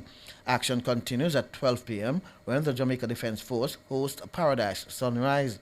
The final match on Saturday is set for 2 p.m. when Venus A clashes with Paradise Sunset at Up Park Camp. Competition continues on Sunday at G.C. Foster College. In the women's division, G.C. Foster hosts Masters at 12 p.m. The men's division match follows at 2 p.m. with G.C. Foster facing Venus A. I'm Alric Swiby, and that's your sports.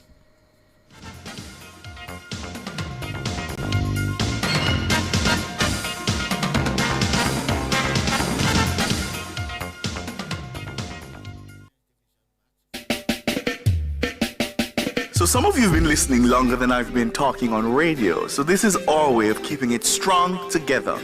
Join the nationwide 90 FM Family Club on Patreon and stay with us.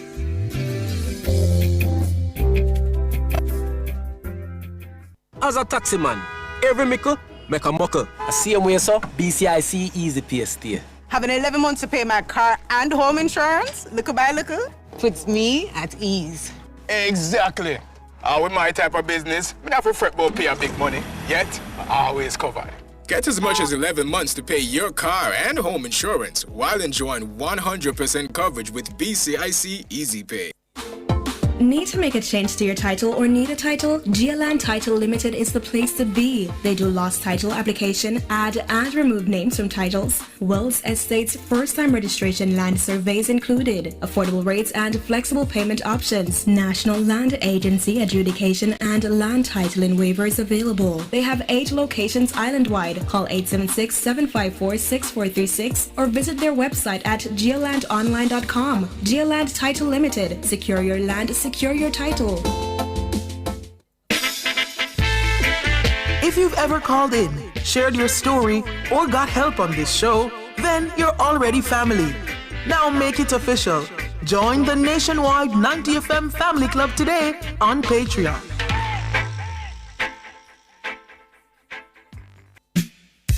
Turn up the heat with Hot Listing, Nationwide 90 FM's new on-air and online classifieds feature. If you have a car for sale, room for rent, or yard sale come up. If you look at work or need stuff. If you provide a service, make it a Hot Listing, Nationwide 90 FM's new on-air and online classified segment. Your listing plays again and again.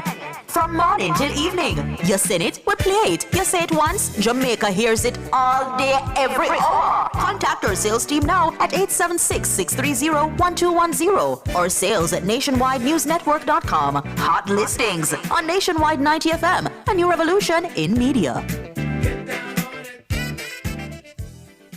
None of mercy. This one is very classic, dedicated to all the schoolers who are taking them. If you've ever struggled to pass an exam, then you'll know that students today are under great pressure to get good grades and secure qualification needed to move on to higher education. The problem is that too many students are struggling alone and could really benefit from connecting with hardworking teachers and other bright students in other parts of the country and the region. Join me, Dennis Brooks, this and every Friday evening from 8 to 9, with a repeat on Saturday morning from 8 to 9. For the A-Team, a study group on radio, my team of teachers, students, and experts will break down the syllabus, giving you information, tips, and past paper questions that will help you get top grades in your upcoming exams. Follow us on Facebook Live and on Twitter and be a part of the community. It's the A-Team. Fridays at 8 p.m. with a repeat at 8 o'clock on Saturday morning. It's your free extra class on radio and social media. And it's right here on Nationwide 90 FM, the revolution in media. The news cycle doesn't end on Friday. It needs perspective. That's why every Sunday at midday, Nationwide 90 FM presents The Week That Was. A clear, informed review of the top stories that shaped the past week, what really mattered and what lies ahead. No noise, no theatrics, just analysis, context, and clarity. The Week That Was. Sundays at 12 p.m. Understand the news before the week begins. Only on Nationwide 90 FM, a new revolution in media. Every day, Jamaicans have something to say. In the group chats, on social media, in the streets, there's a place where it all comes together. The comment section. This is not a lecture. This is not a call-in show. This is the hottest topics of the day, filtered through real opinions, real WhatsApp messages, real voice notes, real reactions. You agree, disagree, sound off, text it, voice note it, debate it. Comments section, Monday to Friday from 7 to 7:30 p.m. only on Nationwide 90 FM, the new revolution in media.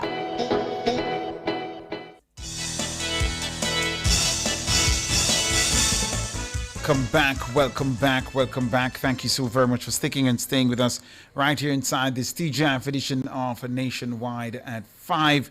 We're continuing our coverage of the sentencing hearing for former Member of Parliament Julian Silveira, and we're trying to get some more reactions to the sentencing. And joining us in this segment is the Director of Public Prosecutions, DPP, Claudette Thompson.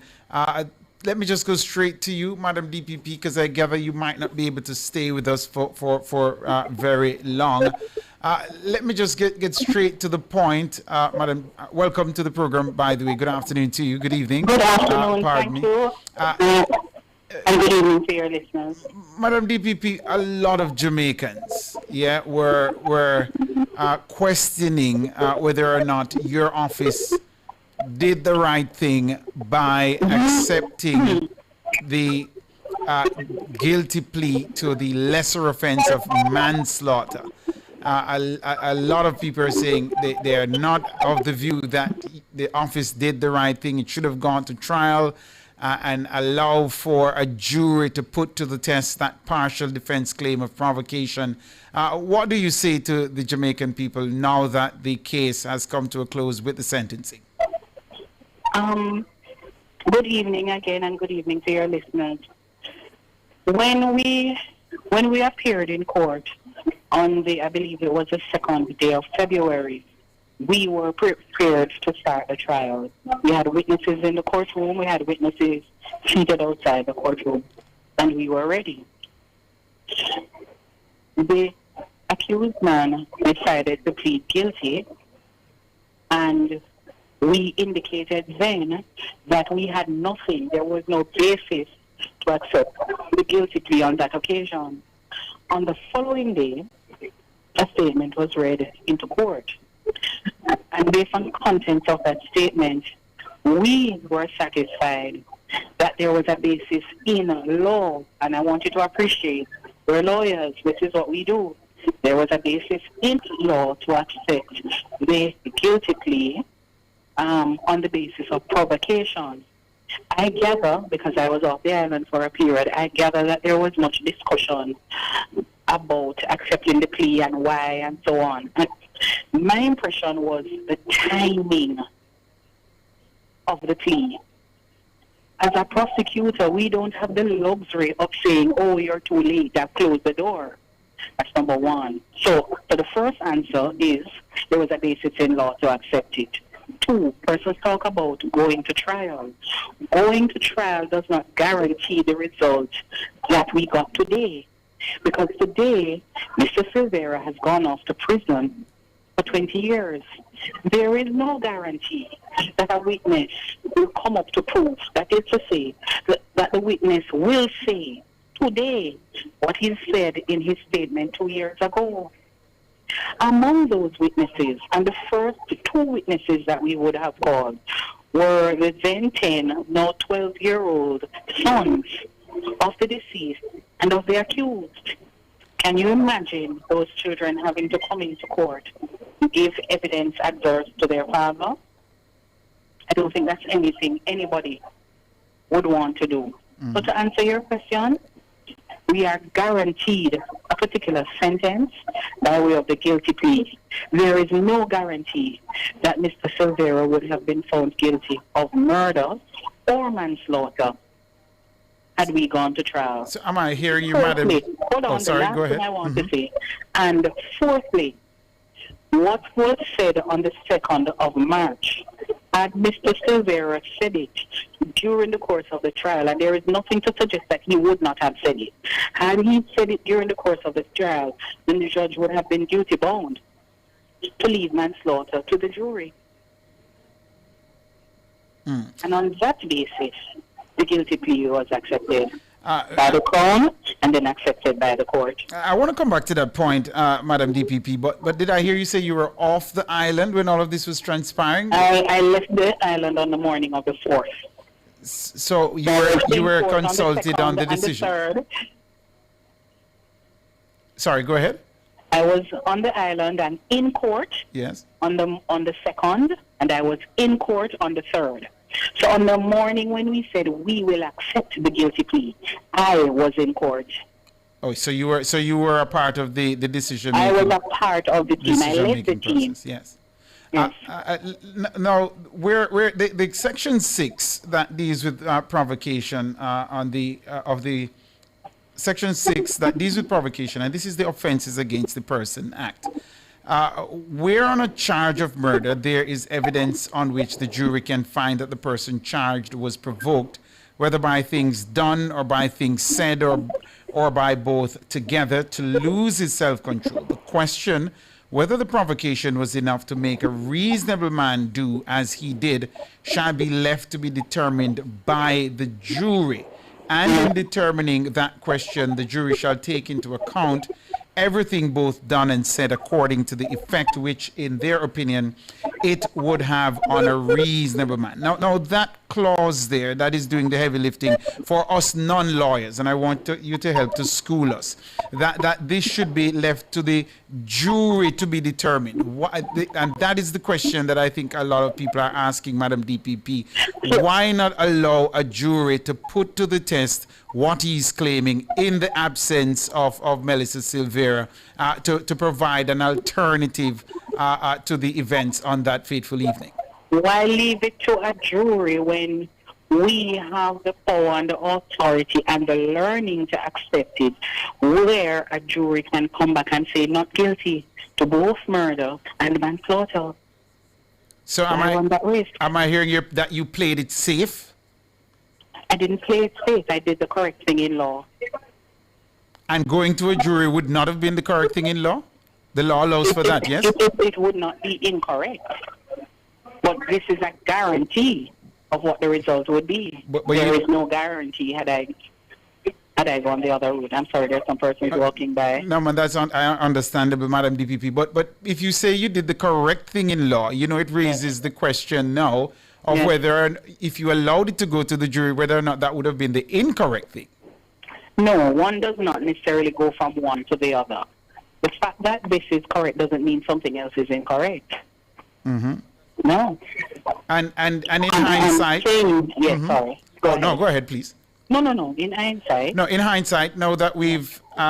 You've heard the furor of about the acceptance, and there were people questioning whether or not justice is blind in Jamaica, and whether or not this is being given to him because he's politically connected and so on and so forth. So all of those arguments are being made. In hindsight, if you were faced again with those same set of circumstances, you would choose to go this same course, which appears to be the safer route of taking a guilty plea to the lesser offense.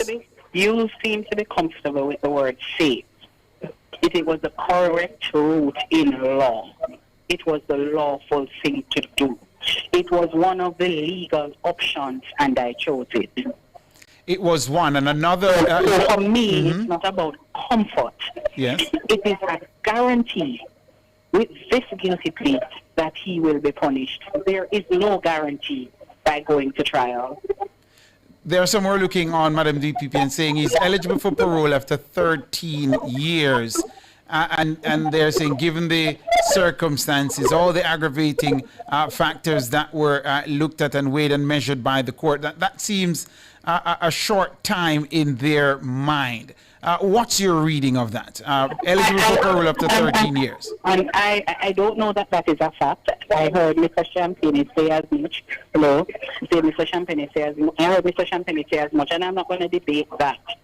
The reality is, had he been sentenced, been tried, and convicted of murder, there would be a parole period. Had he been tried and convicted for manslaughter, there would still be a parole period. And the reality is, when somebody has been killed, when there's a dead body lying there, there really is no satisfaction, irrespective of the sentence.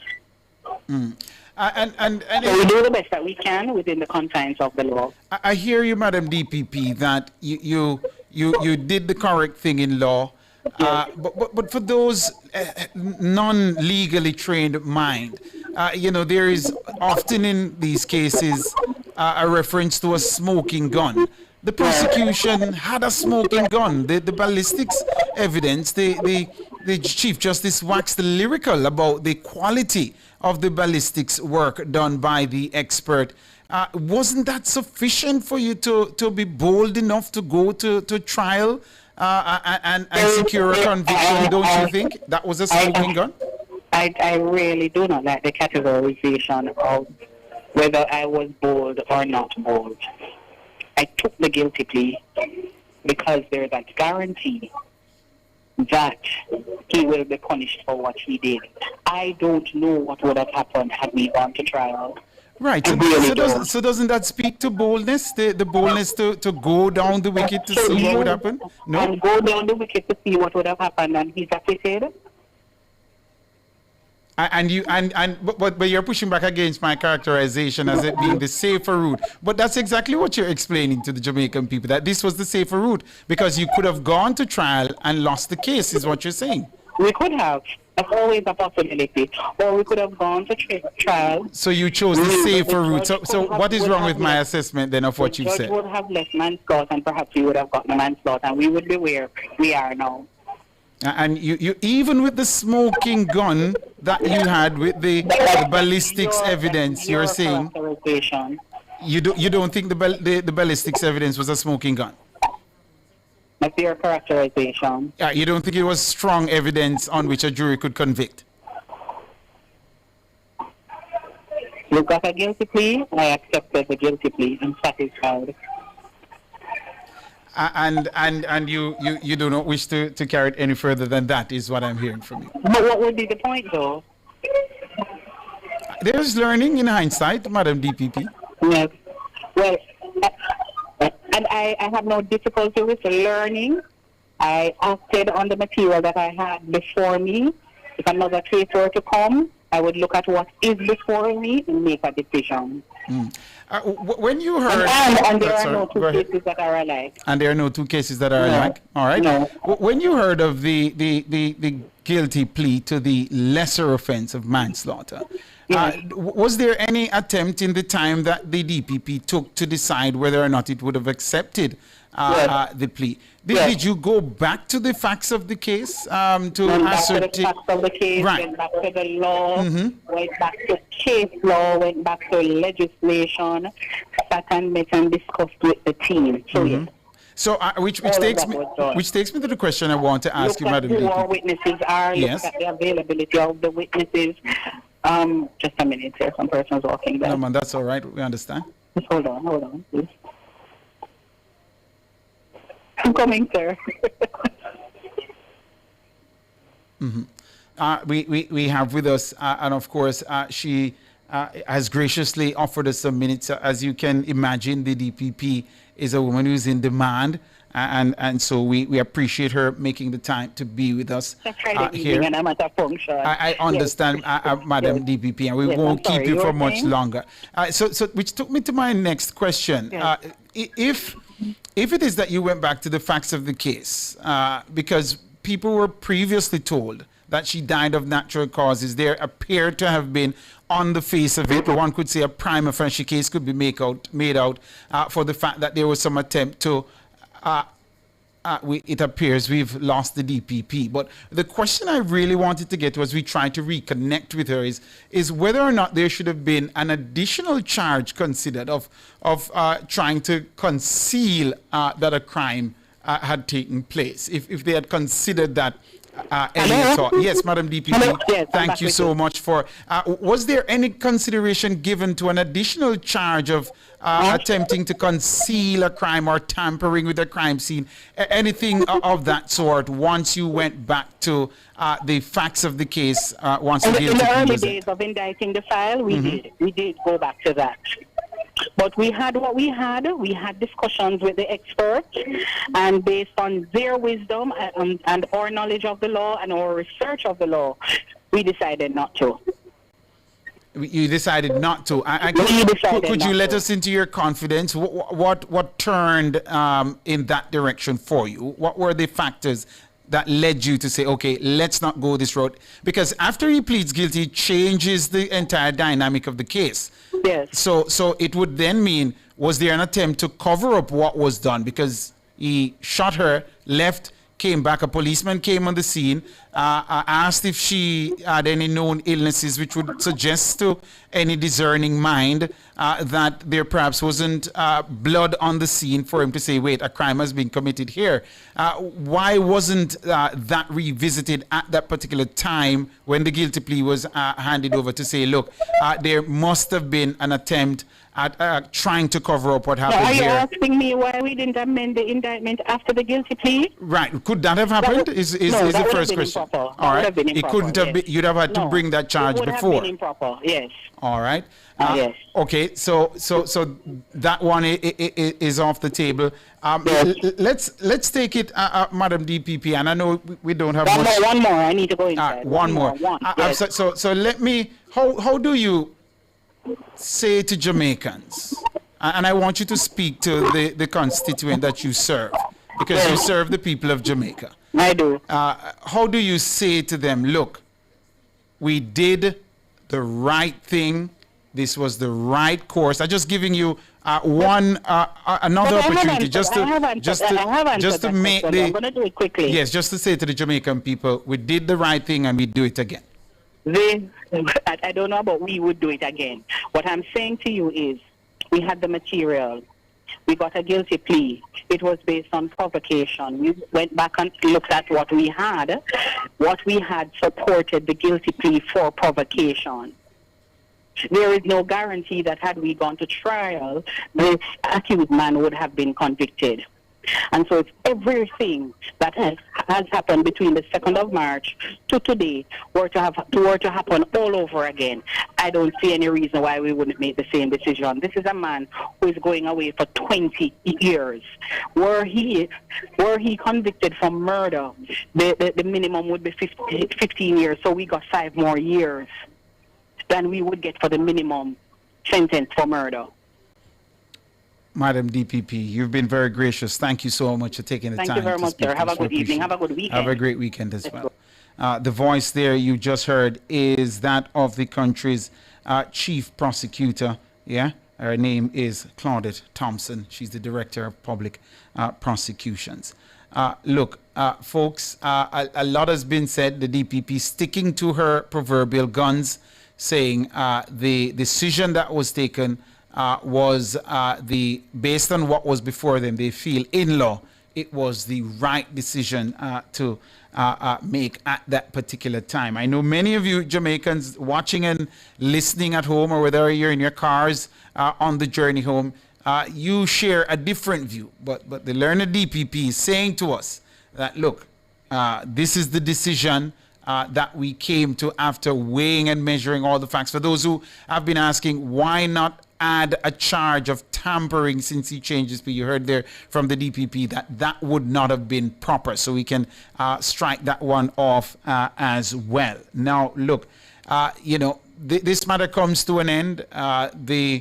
In another Jamaica, in another place where there would be lawlessness prevailing, an anarchy, it could be the case that a politician would have walked out of court without being held accountable for the crimes that he or she committed. But it's I guess it's something that we can take away from this, a positive, a plus, that a former politician, a politically connected person, was found guilty of a crime. The evidence was so strong, and you heard the Chief Justice waxing lyrical about the strength of the ballistics evidence, yeah? And of course, the ballistics experts should come in for serious commendation, and it was sufficient for the accused to say, look, let me plead guilty to what is before me, but to a lesser charge. Some of you see it as a win, some of you not so much. Not sure if you'd call that a draw. Some of you might see that as a loss. It depends on where you are seated. But this matter, it does appear there won't be any appeals so far. We've heard nothing of that. Let me not say there won't be any, but no talk of appeals anywhere. The accused did plead guilty. And then, of course, we see that the DPP perhaps will not be going down the wicket of utilizing the right to appeal the sentencing. This is where we have to bring the nation's business to a close, though. We take the break right here and come back with more. Soon come.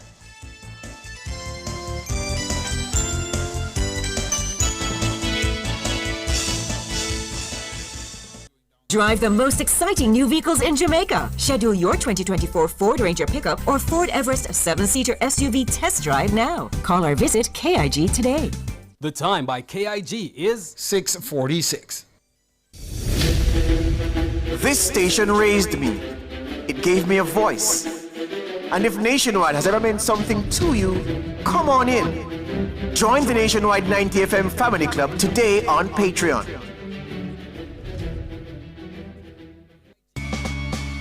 Enough power tool, big to small. Jackama figure dig the wall. Upper total tools. Weed whacker figure trim the lawn. We have everything your job demand. Total tools. We rent them, sell them and fix them. Also give Total Tools a call. When you say home improvement, landscape construction, a Total Tools are your option. Home improvement, landscape construction, Total Tools are your option. Total Tools located at 102 Main Street, Outer Rias, 34 Slibe Road, Kingston. And lot C6 Jacksaw, Sentence Bay. Call us today.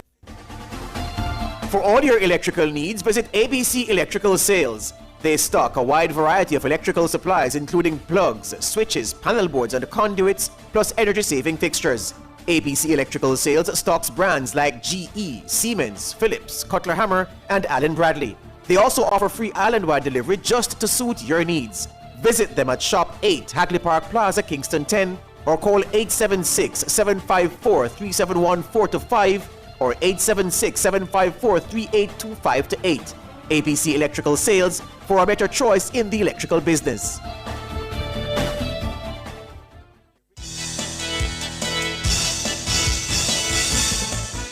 Welcome back, listeners. Of course, we're going to open the phone lines inside Nationwide at 5 to take your calls, your thoughts on the sentencing of the former Member of Parliament, Jolian Silveira.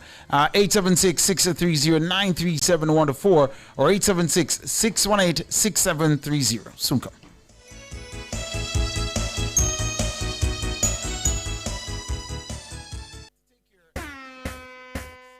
From the biggest tracks to the biggest energy, Nationwide keeps it moving.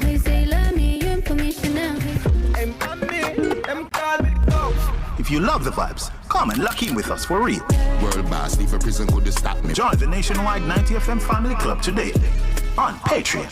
Practice. God, me say you watch you over me practice. Every day, Jamaicans have something to say. In the group chats, on social media, in the streets, there's a place where it all comes together. The comment section. This is not a lecture. This is not a call-in show. This is the hottest topics of the day, filtered through real opinions, real WhatsApp messages, real voice notes, real reactions. You agree, disagree, sound off, text it, voice note it, debate it. Comments section, Monday to Friday from 7 to 7:30 p.m. only on Nationwide 90 FM, the new revolution in media.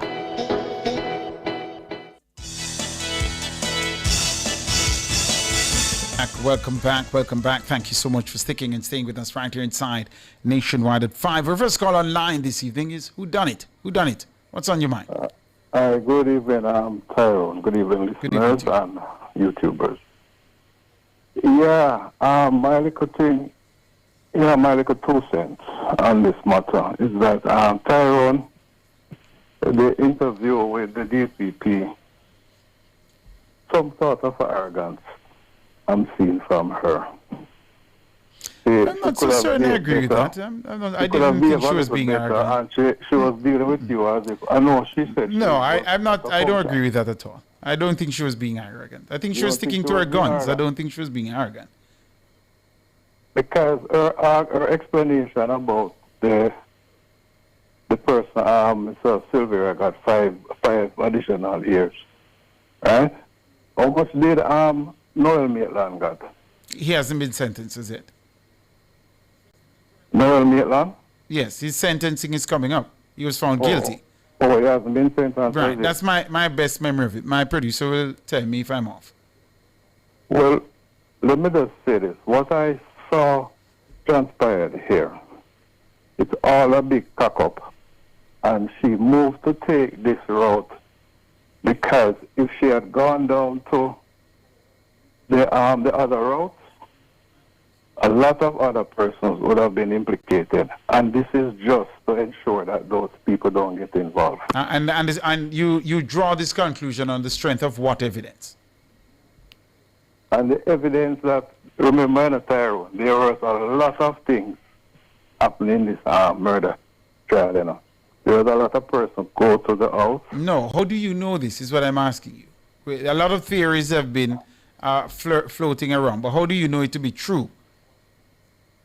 Let's stick to the facts. Well, that's reasonable, isn't it? To stick to the facts, right? That's a reasonable question, but that could be when the police did the investigation, you know, they would have been able to take on that matter based on the fact that they'd have happened to get people phone and carry out the investigation to see who and who went to the house and sort of try to cope up what was really happening. No, sorry. One said that she died in her sleep. Another one that was a little bit of blood. That was always presented initially. But the police, on the matter of the police, I'm not certain if I'm hearing you correctly. What did you say about the police? No, I'm saying that the police would have investigated the murder, Tyrone, right?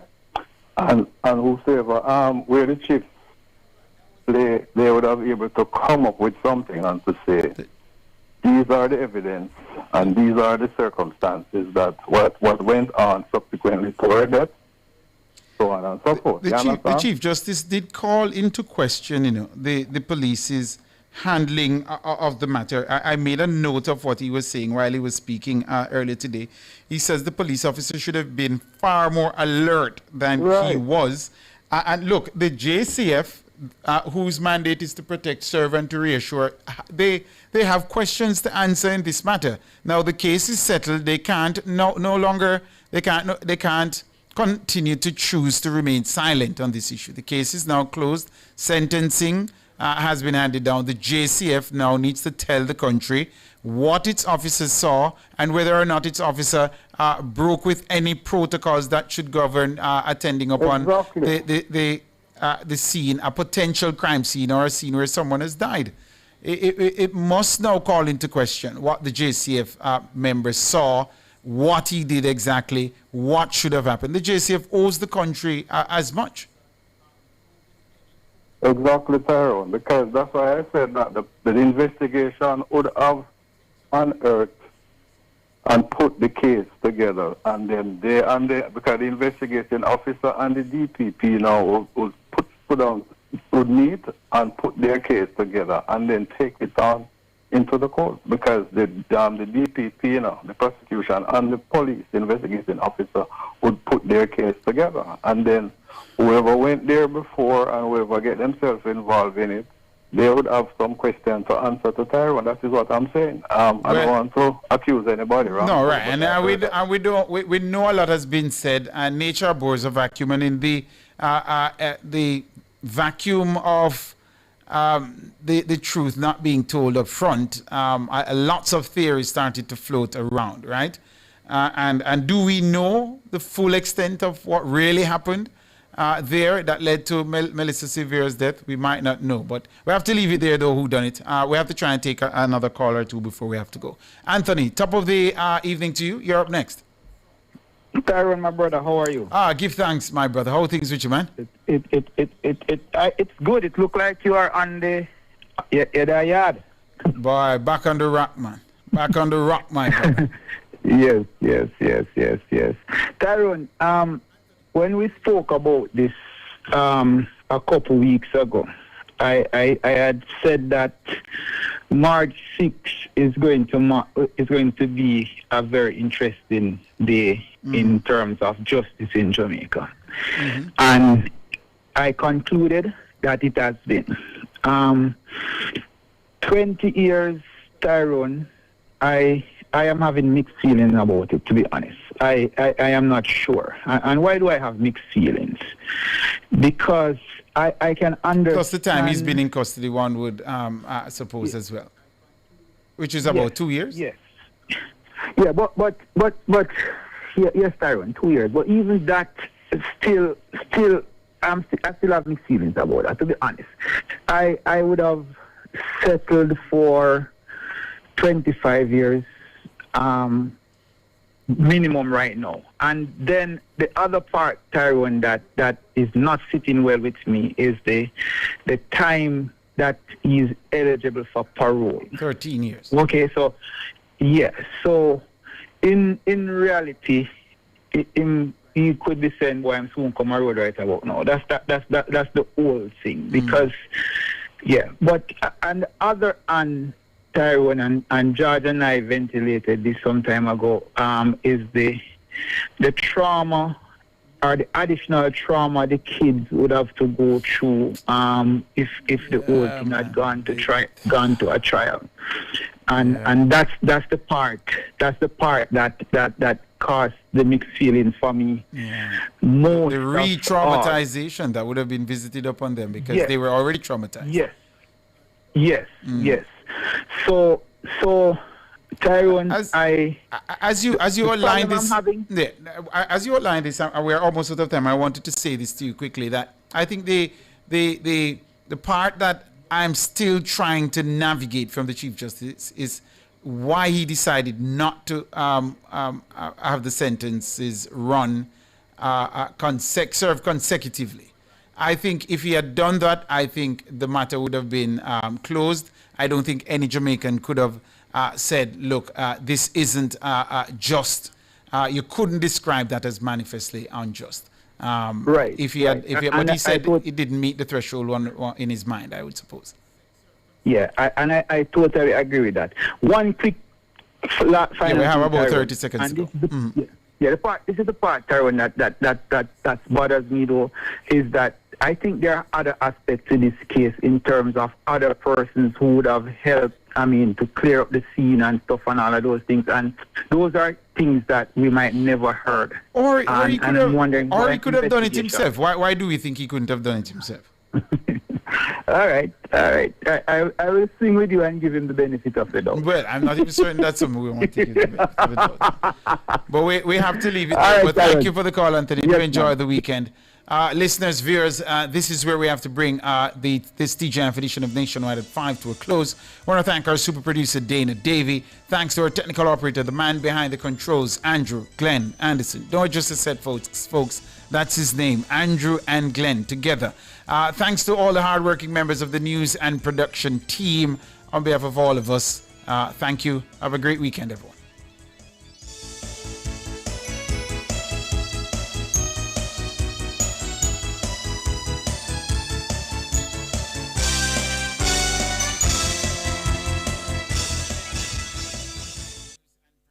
Every day, Jamaicans have something to say.